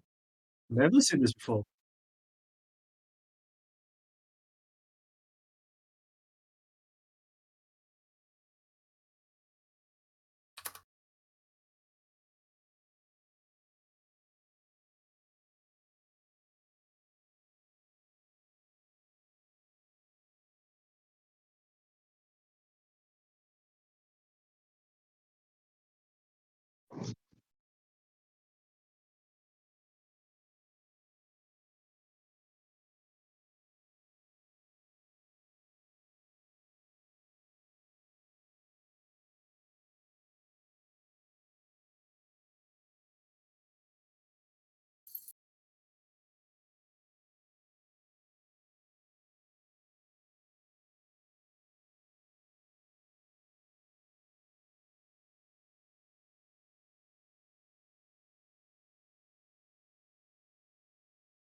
I just because Kevin brought it up, I looked this up because I wasn't sure myself. Quacktopus was indeed one of the people who played with only proxy decks, and I use his handle because you might recognize he's the one who wrote the article about Worlds, titled, and I'm trying to link it here if my keyboard will cooperate. TCG publishers suck. What if players were in charge? And if you keep an eye out, you'll see my name pop up in a very brief mention because I was playing very long games and went to time every round, so he didn't have much time to write about me. But yeah, well, I mean, maybe you should just play sports faster, but that's the jury's still out on that one. Great article, highly recommended. Share it with your friends. It's well crafted, got a lot of passion about the game into it. Just really needed, I think, as a something to show the outside world, right? Like, hey, while y'all are suffering, buying your proxies at 60 for $1,000. Hypothetically, of course, if anybody had ever done that. But while you're doing that, I'm out here playing Worlds with a printed off deck. Damn straight. Damn straight. Oh, I didn't even realize the first line. The first line of the article is actually about certain non-legal cards that may cost roughly 4 digits worth of American currency.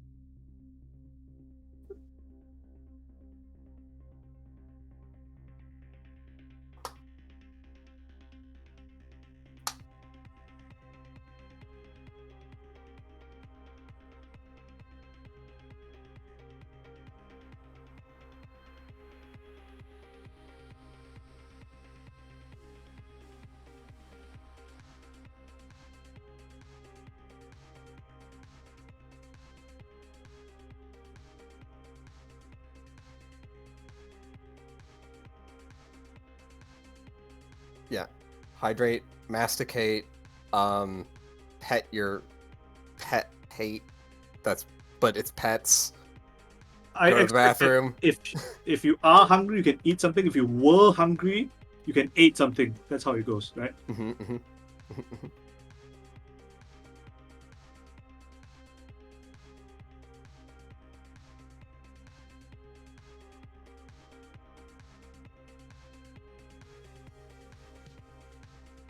And do we have a time on the start of round 4?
See you soon. See y'all soon. Well, this is the internet. I won't see you, but you know. Close enough.